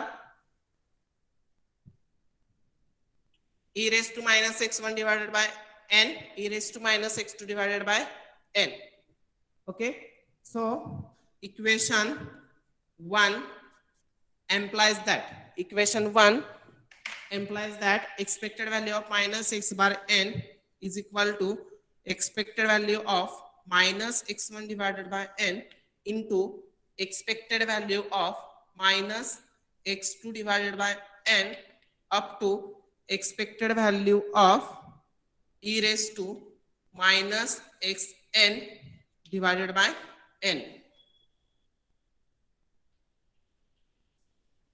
Okay, मग e raised to minus xn divided by n ची व्हॅल्यू काय ते e raised to theta into minus 1 divided by n minus 1.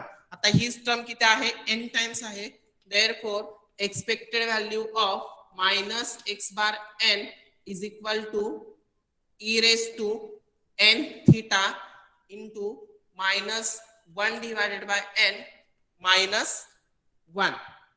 Okay,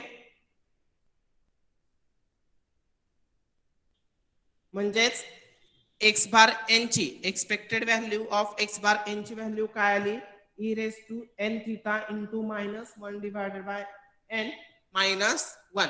actually आपल्याला पाहिजे होती काय e raise to minus theta, पण आपल्याला भेटली काय e रेज टू n थीटा into minus 1 divided by n. Therefore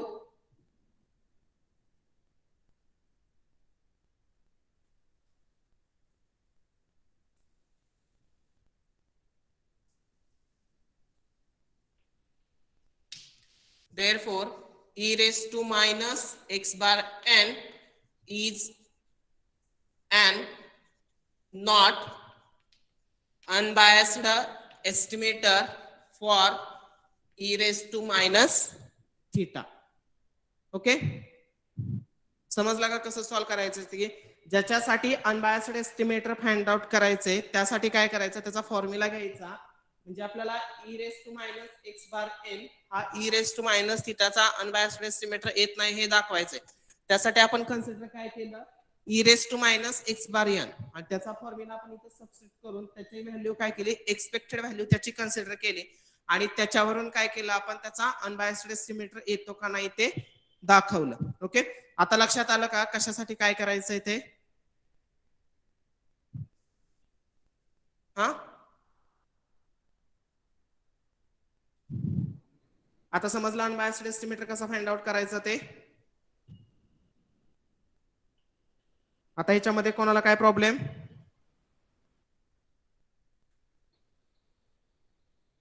नाही.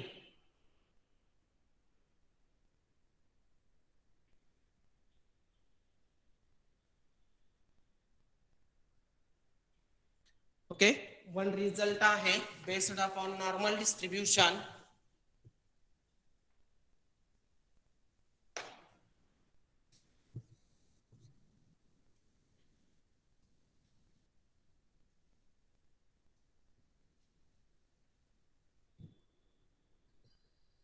ब्लॅकबोर्डवरचं स्पष्ट दिसतंय ना सर्वांना?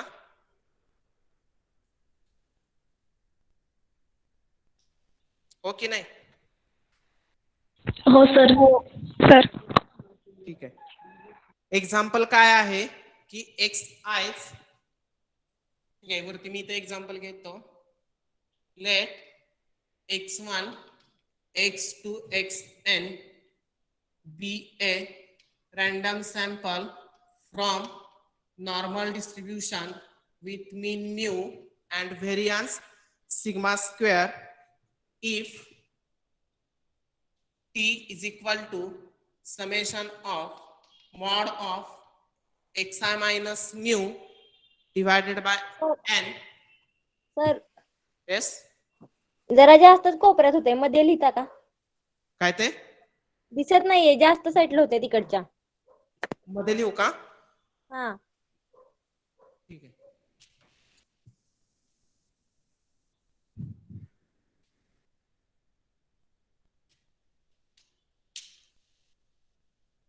Let x1 x2 up to xn be a random sample from normal mu comma sigma square if t is equal to summation of mod of xi minus mu divided by n,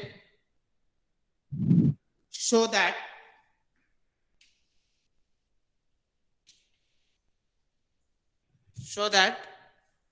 t into square root of pi by 2, t into square root of pi by 2 is an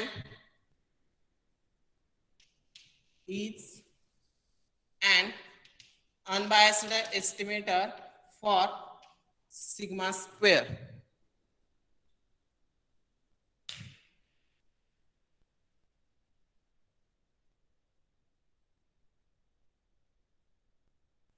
Is an unbiased estimator for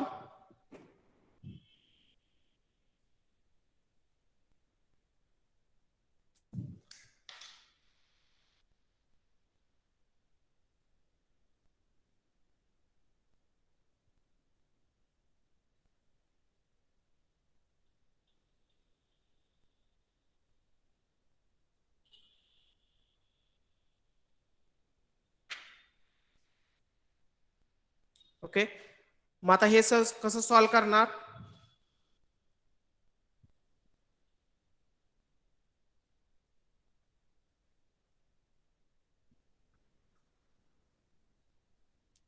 For sigma करा, not sigma square, only sigma, not sigma square.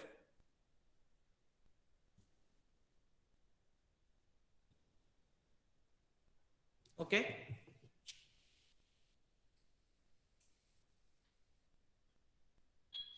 Given काय आहे आपल्याला?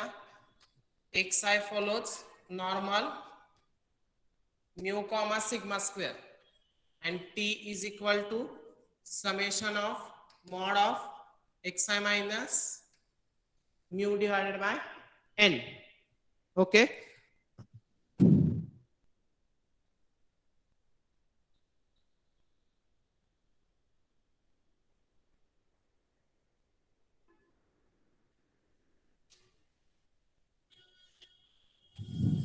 आता हे कसं solve करणार? काय idea येते याच्या बाबतीत?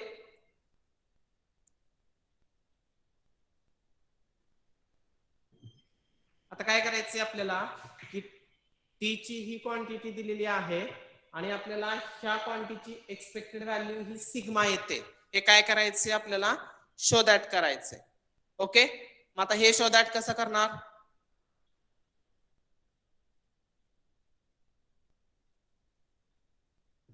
तर पहिल्यांदा आपल्याला ती क्वांटिटी कन्सिडर करावी लागेल. Okay. So T is equal to summation of mod of xi minus mu divided by n. Okay. So मी काय करतो? Taking expectation on both side.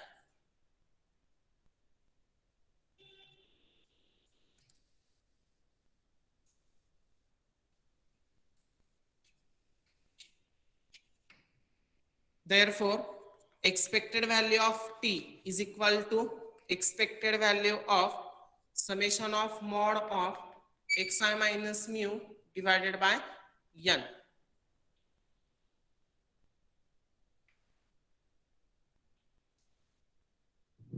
Okay.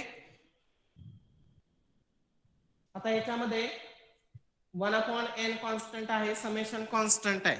Therefore 1/n summation over I is equal to 1 top to n expected value of mod of xi minus mu. Okay. So which is equal to 1/n summation over I is equal to 1 top to n. किंवा त्या इक्वेशनला काय करा? Equation 1 consider करा.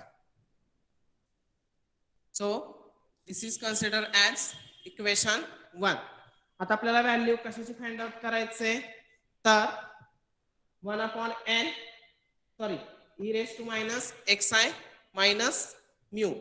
So therefore now expected value of mod of xi minus mu is equal to.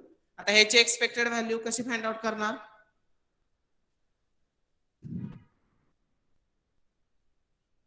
त्याचे expected value कसे find out करणार, कसं लिहिणार त्याला?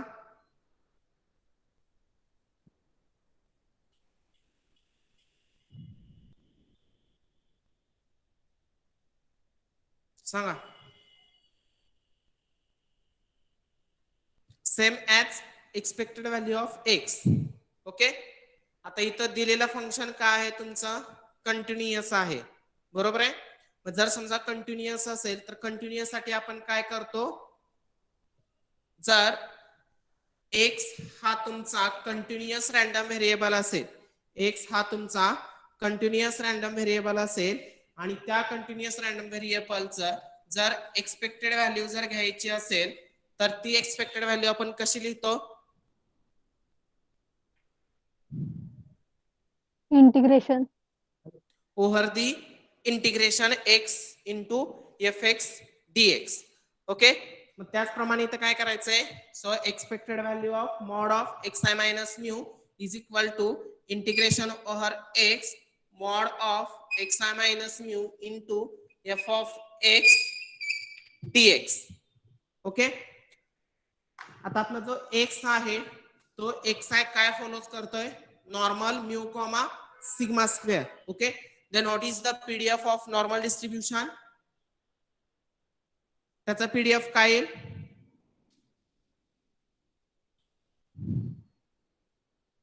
आठवतंय का? नॉर्मल डिस्ट्रीब्युशनचं पीडीएफ काय आहे? 1 upon sigma into under root of 2 pi into e raised to minus 1 half into x minus mu upon sigma bracket square. Okay, and what is the range of that distribution?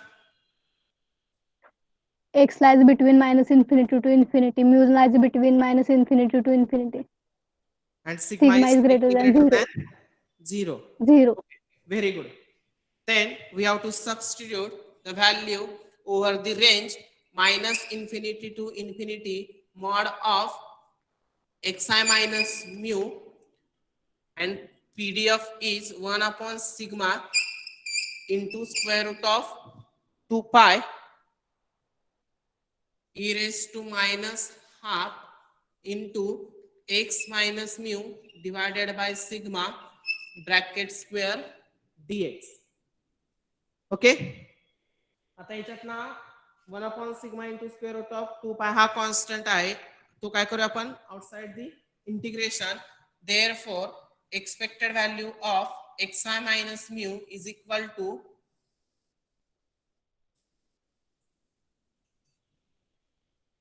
1 upon sigma into square root of 2 pi integration over minus infinity to infinity mod of xi minus mu into e raised to minus half x minus mu divided by sigma bracket square into dx.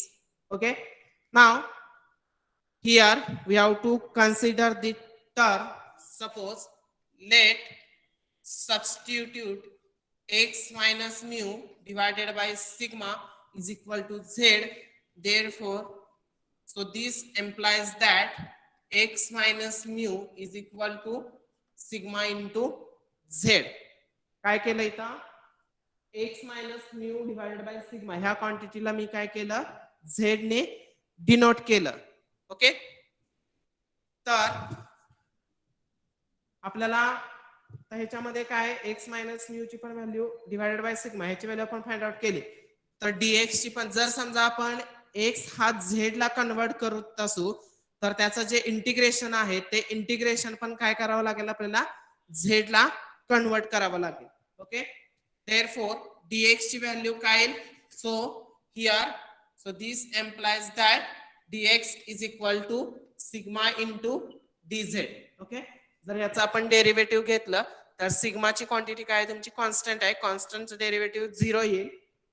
इथं म्यूची value काय तुमचे 0 येईल. So dx is equal to sigma हा multiplier constant आहे त्यामुळे तो काय होईल? सिग्मा इंटू dz होईल.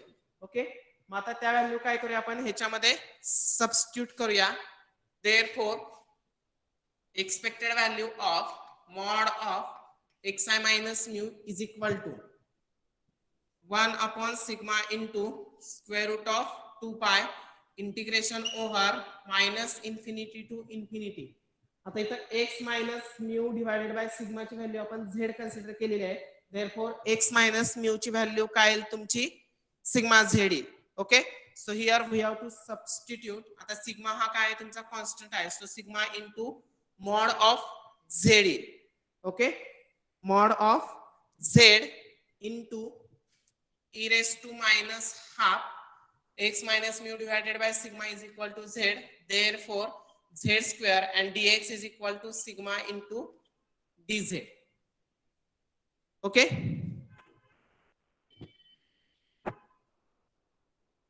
आता ह्याच्यातला काय होईल, ह्यातला एक सिग्मा ह्या सिग्माला काय होईल कॅन्सल होईल आणि हा एक सिग्मा आपण काय करूया आउटसाइड द इंटिग्रेशन घेऊया. So sigma divided by square root of 2 pi integration over minus infinity to infinity mod z e raised to minus 1/2 z square into dz. ही व्हॅल्यू कशाची आली तुमची, therefore expected value of a mod of xi minus mu. Okay, परत इथं काय करतो मी z ला सबस्टिट्यूशन करतो. Okay, so here we have to put z square divided by 2 is equal to t. So this implies that we have to differentiate with respect to t, with respect to z and t.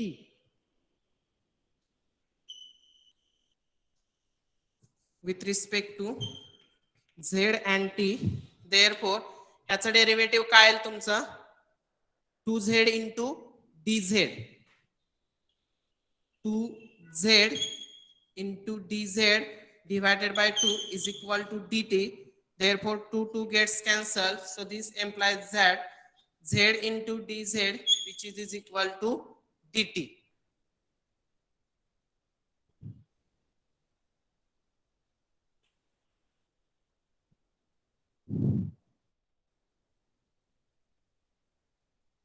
इथपर्यंत लक्षात आलंय, इथपर्यंत काय problem,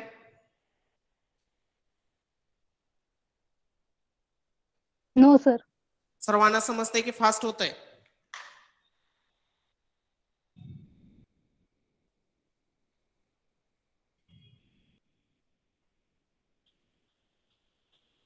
हळूहळू left व्हायला लागलेत, काही inference डोक्याच्या वरून जायला लागलं का.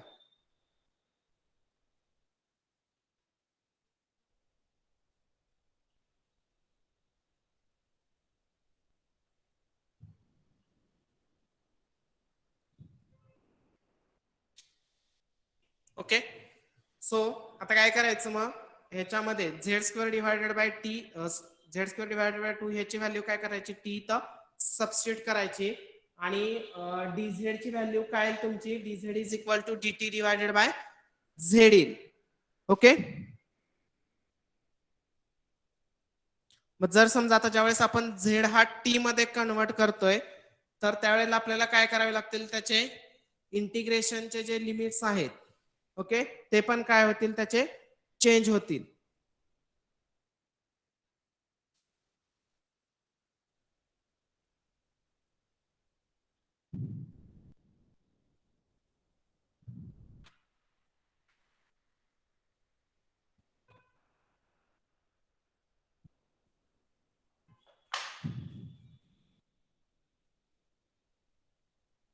आता इथपर्यंत इकडे लक्षात घ्या, ही स्टेप आपण नंतर बघूया. आपली फायनल स्टेप काय आली की ज्यावेळेस आपण हे इक्वेशन आपण ह्याच्यामध्ये काय केलं की xi minus mu divided by sigma is equal to z हे सबस्टिट्यूट केलं. ओके, त्याच्यानंतर आपण काय केलं की त्या व्हॅल्यू सगळ्या याच्यामध्ये सबस्टिट्यूट केल्या. फायनल स्टेप आपल्याला काय मिळाली की e raised to minus xi divided by mu is equal to sigma divided by square root of 2 pi into minus infinity to integration over minus infinity to infinity mod of z into e raised to minus half z square divided by dz. Okay, आता ह्याच्यातलं जे हे function आहे कोणतं mod of z into e raised to minus half z square, ते जे function आहे ते काय आहे तुमचं इव्हन फंक्शन आहे. इव्हन फंक्शन कशाला म्हणायचं, तर त्याच्यामध्ये जे आपण काय केलेलं आहे की दोन्हीच्या ज्या क्वांटिटी आहेत तो मल्टिप्लायर आणि एक्सपोनंट आहे तो सेम आहे आणि ह्याच्यामध्ये काय आहे की जर आपण व्हॅल्यू इथं सबस्टिट्यूट केल्या कोणत्या जर इथं मॉड असल्यामुळे जर मॉड मधली जर निगेटिव्ह व्हॅल्यू आपण ती काय करतो पॉझिटिव्ह कन्सिडर करतो. Okay so here integration over minus infinity to infinity mod of z e raised to minus half z square divide z square dz.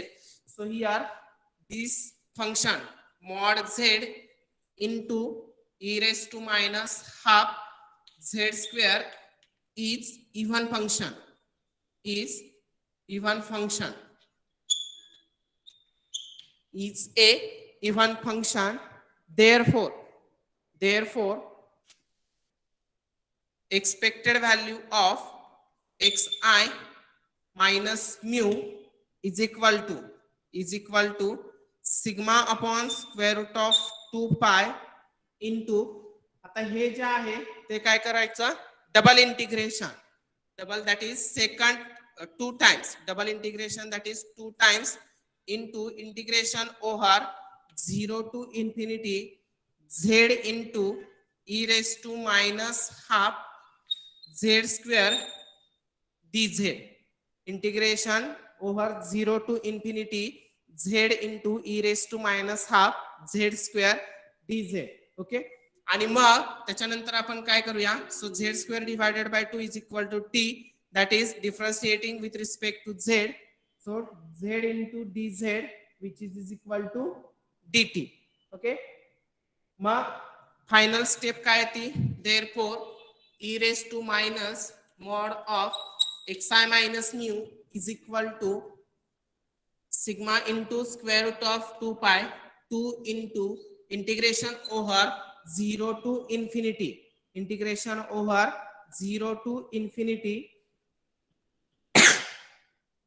z into dz ची value काय आलेली आहे dt आलेली आहे. ओके z into dz ची value dt आलेली आहे आणि आपण सबस्टिट्यूट काय केलेलं आहे z square divided by 2 is equal to t म्हणजे राहतंय फायनल काय e raise to minus t dt e raise to minus t dt. Okay आणि मग ह्याची व्हॅल्यू काय येईल integration over 0 to infinity e raise to minus t dt.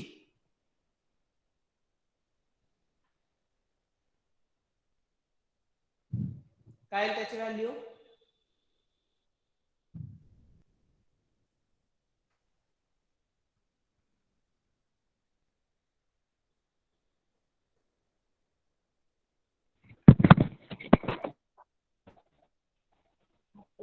सांगा fastly answer minus e raised to minus t हा integration minus e raised to minus t integration design. Total इंटिग्रेशनची value काय येईल ते सांगा मला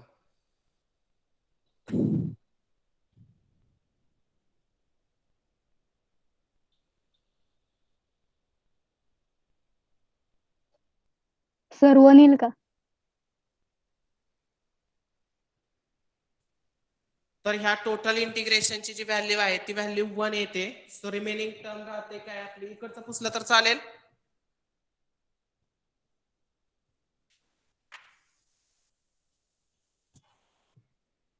so expected value of mod of xi minus mu is equal to sigma into square root of 2 pi into 2 into 1 integration over 0 to infinity minus e raised to minus t dt त्याची value काय आली 1 आली.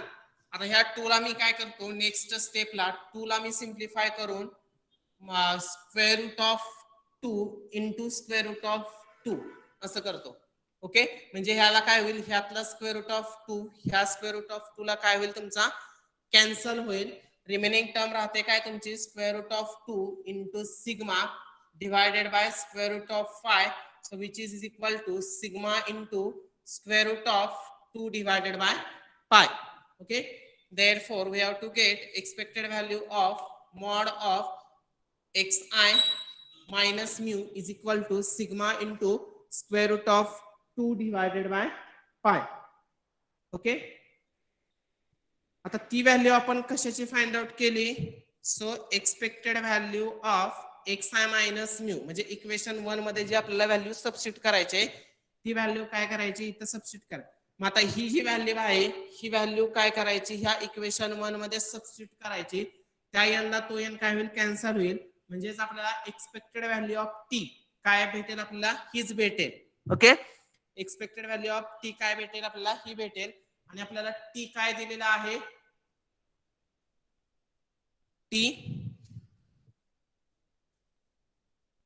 Is equal to summation of mod of x i minus mu divided by n. Okay,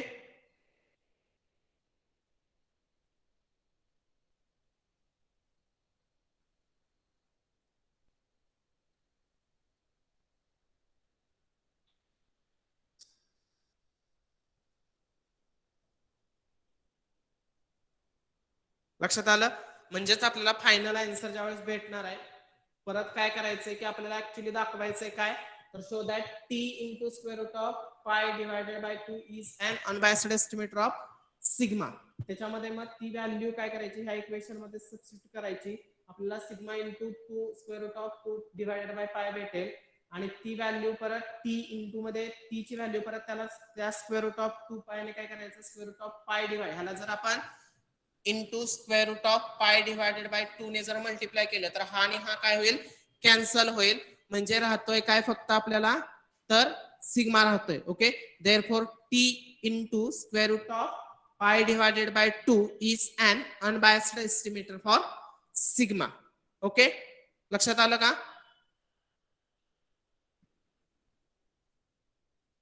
हो की नाही?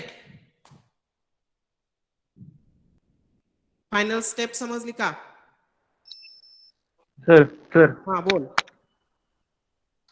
ती equation 1 मध्ये sir हे करतो ना, पुट करतो ना व्हॅल्यू आत्ताची काय ते? आलेली व्हॅल्यू इक्वेशन 1 मध्ये पुट करणार का नाही? त्यानंतर स्टेप सांगा की मला, त्यानंतर समज नाही. आता expected value of x i minus mu ची व्हॅल्यू काय आलेली आहे आपली? Sigma into square root of 2 pi. Okay, हे पुसलं तर चालेल का?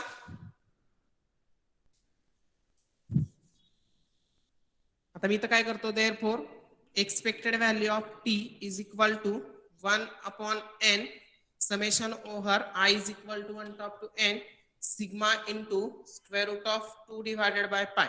हा एन काय होईल? कॅन्सल होईल. म्हणजे तुम्हाला भेटतोय काय? Sigma into 2 divided by pi. Okay, ती व्हॅल्यू भेटली आपल्याला.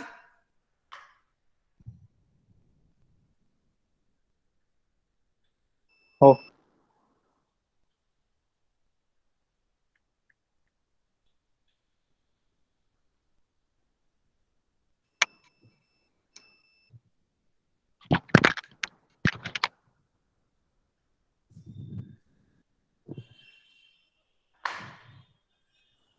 आपल्याला दाखवायचंय काय पण? T into square root of 2 pi. आता जर समजा आपण ह्याला परत एक्सपेक्टेशन जरी घेतलं, ह्याचं जर एक्सपेक्टेशन घेतलं तरी हे राहणार आहे काय? T is equal to sigma into T into square root of sigma sorry T is equal to sigma into square root of 2 divided by pi. कारण की ह्या टोटल टर्म काय तुमच्या? कॉन्स्टंट आहेत. आणि कॉन्स्टंटचं एक्सपेक्टेशन काय येतं? कॉन्स्टंटच येतं. Okay, therefore T is equal to expected value of T is equal to sigma into square root of 2 pi. Therefore हा कॉन्स्टंट काय करतो? मी इकडं मल्टिप्लाय करतो. सो एक्सपेक्टेड व्हॅल्यू ऑफ जर समजा हा इकडं आणला तर तो काय होईल? तुमचा रिव्हर्स होईल. Therefore T into square root of pi by 2 is equal to sigma. Okay, expected value of t into square root of pi by 2 is equal to sigma. Hence, t into square root of pi by 2 is an unbiased estimator for sigma. Okay, समजलं का? परत एकदा हो sir, example. हा बोल ओमकार. समजलं sir. Okay, परत एकदा व्यवस्थित एक्झाम्पल समजून घ्या. आपल्याला काय दिलेलं होतं की x1 x2 xn हे random sample normal population draw केलेले आहेत. आणि आपल्याला शो काय करायचंय तर T into square root of pi by 2 is an unbiased estimator for sigma. Okay, मग त्यासाठी दिलेलं असताना आणि टी ची क्वांटिटी काय दिलेली आहे आपल्याला T is equal to summation of mod of x minus mu divided by n. मग परत काय केलं त्याचं दोन्ही साईडचा एक्सपेक्टेशन घेतला. Expected value of T is equal to 1 upon n summation expected value of x minus mu. पहिल्यांदा तर ही व्हॅल्यू आपल्याला फाइंड आउट करावी लागेल. मग ती व्हॅल्यू फाइंड आउट करत असताना आपण घेतलं काय तर ती व्हॅल्यू आपण फाइंड आउट केली कशी तर integration over mod of x minus mu into f of x dx. मग ती एफ ऑफ एक्स ची व्हॅल्यू इथं सबस्टिट्यूट केली. त्यानंतर एक सबस्टिट्यूशन केलं. सबस्टिट्यूशन काय केलं तर x minus mu divided by sigma त्या क्वांटिटीला झेड डिनोट केलं. That is x minus mu is equal to sigma z. आणि आपल्याला डीएक्स ची पण व्हॅल्यू फाइंड आउट करावी लागेल म्हणून dx is equal to sigma into dz. त्या व्हॅल्यू सगळ्या इक्वेशन मध्ये सबस्टिट्यूट केल्या. त्याच्यानंतर आपल्याला फायनल स्टेप भेटली काय sigma divided by square root of 2 pi minus integration over minus infinity to infinity mod Z E raise to minus half Z square dz. परंतु mod Z into E raise to minus half Z square is a even function. Therefore, e raised to expected value of x minus mu is equal to sigma into square root of 2 pi 2 into integration over 0 to infinity z into e raised to minus half z square dz. परत काय केलं z square divided by 2 ला मी t substitute केलं. Then differentiating with respect to z and t we have to get z dz is equal to dt. त्या value सगळ्या ह्या equation मध्ये substitute केल्या. फायनल स्टेप त्याच्यानंतर मिळाली काय आपल्याला की expected value of mod of x minus mu is equal to sigma divided by square root of 2 pi into 2 into integration 0 to infinity e raise to minus t dt. आणि हे integration solve केल्यानंतर ह्या इंटिग्रेशनची value 1 येते. आणि मग राहिले काय final step तर आपली expected value of x minus mu is equal to sigma divided by square root of 2 pi into हे 2. आणि ह्या 2 ला मी काय केलं square root of 2 into square root of 2.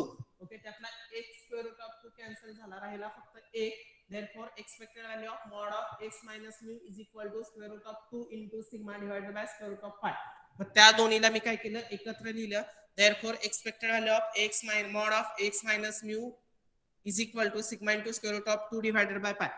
मग ती आलेली व्हॅल्यू इक्वेशन 1 मध्ये सबस्टिट्यूट केली. Therefore, expected value of t आपल्याला भेटली काय तर sigma into square root of 2 divided by pi. आणि आपल्याला दाखवायचंय काय तर T into square root of pi by 2. मग ही काय केली ही टर्म कॉन्स्टंट आहे ती कॉन्स्टंट आहे म्हणून RHS ला आणली.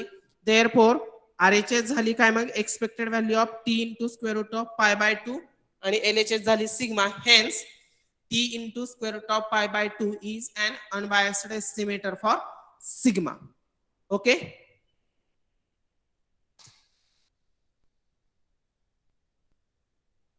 ठीक आहे का.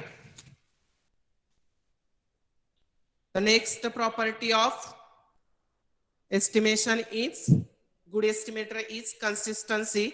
Will be start in next lecture. Okay. ह्याच्यामध्ये कोणाला काय प्रॉब्लेम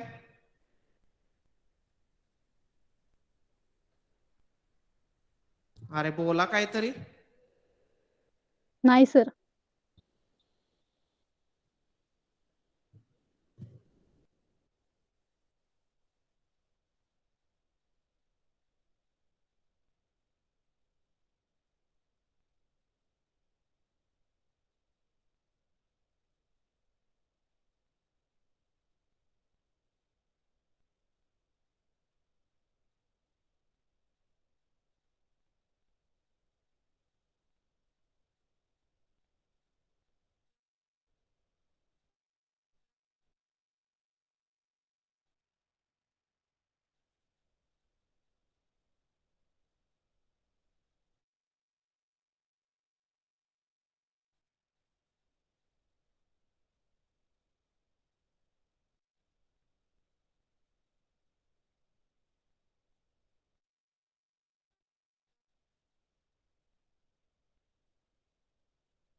ते यायला पाहिजे रे.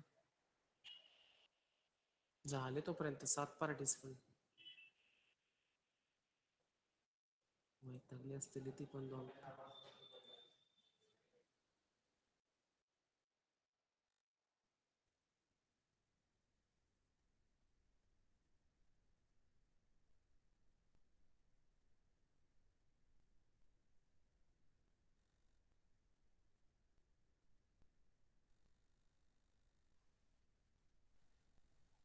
नाहीये कोणच.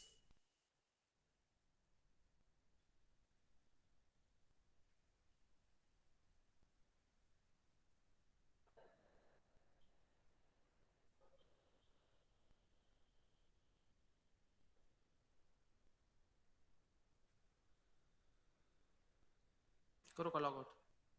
असू दे, लॉग इनच असू दे.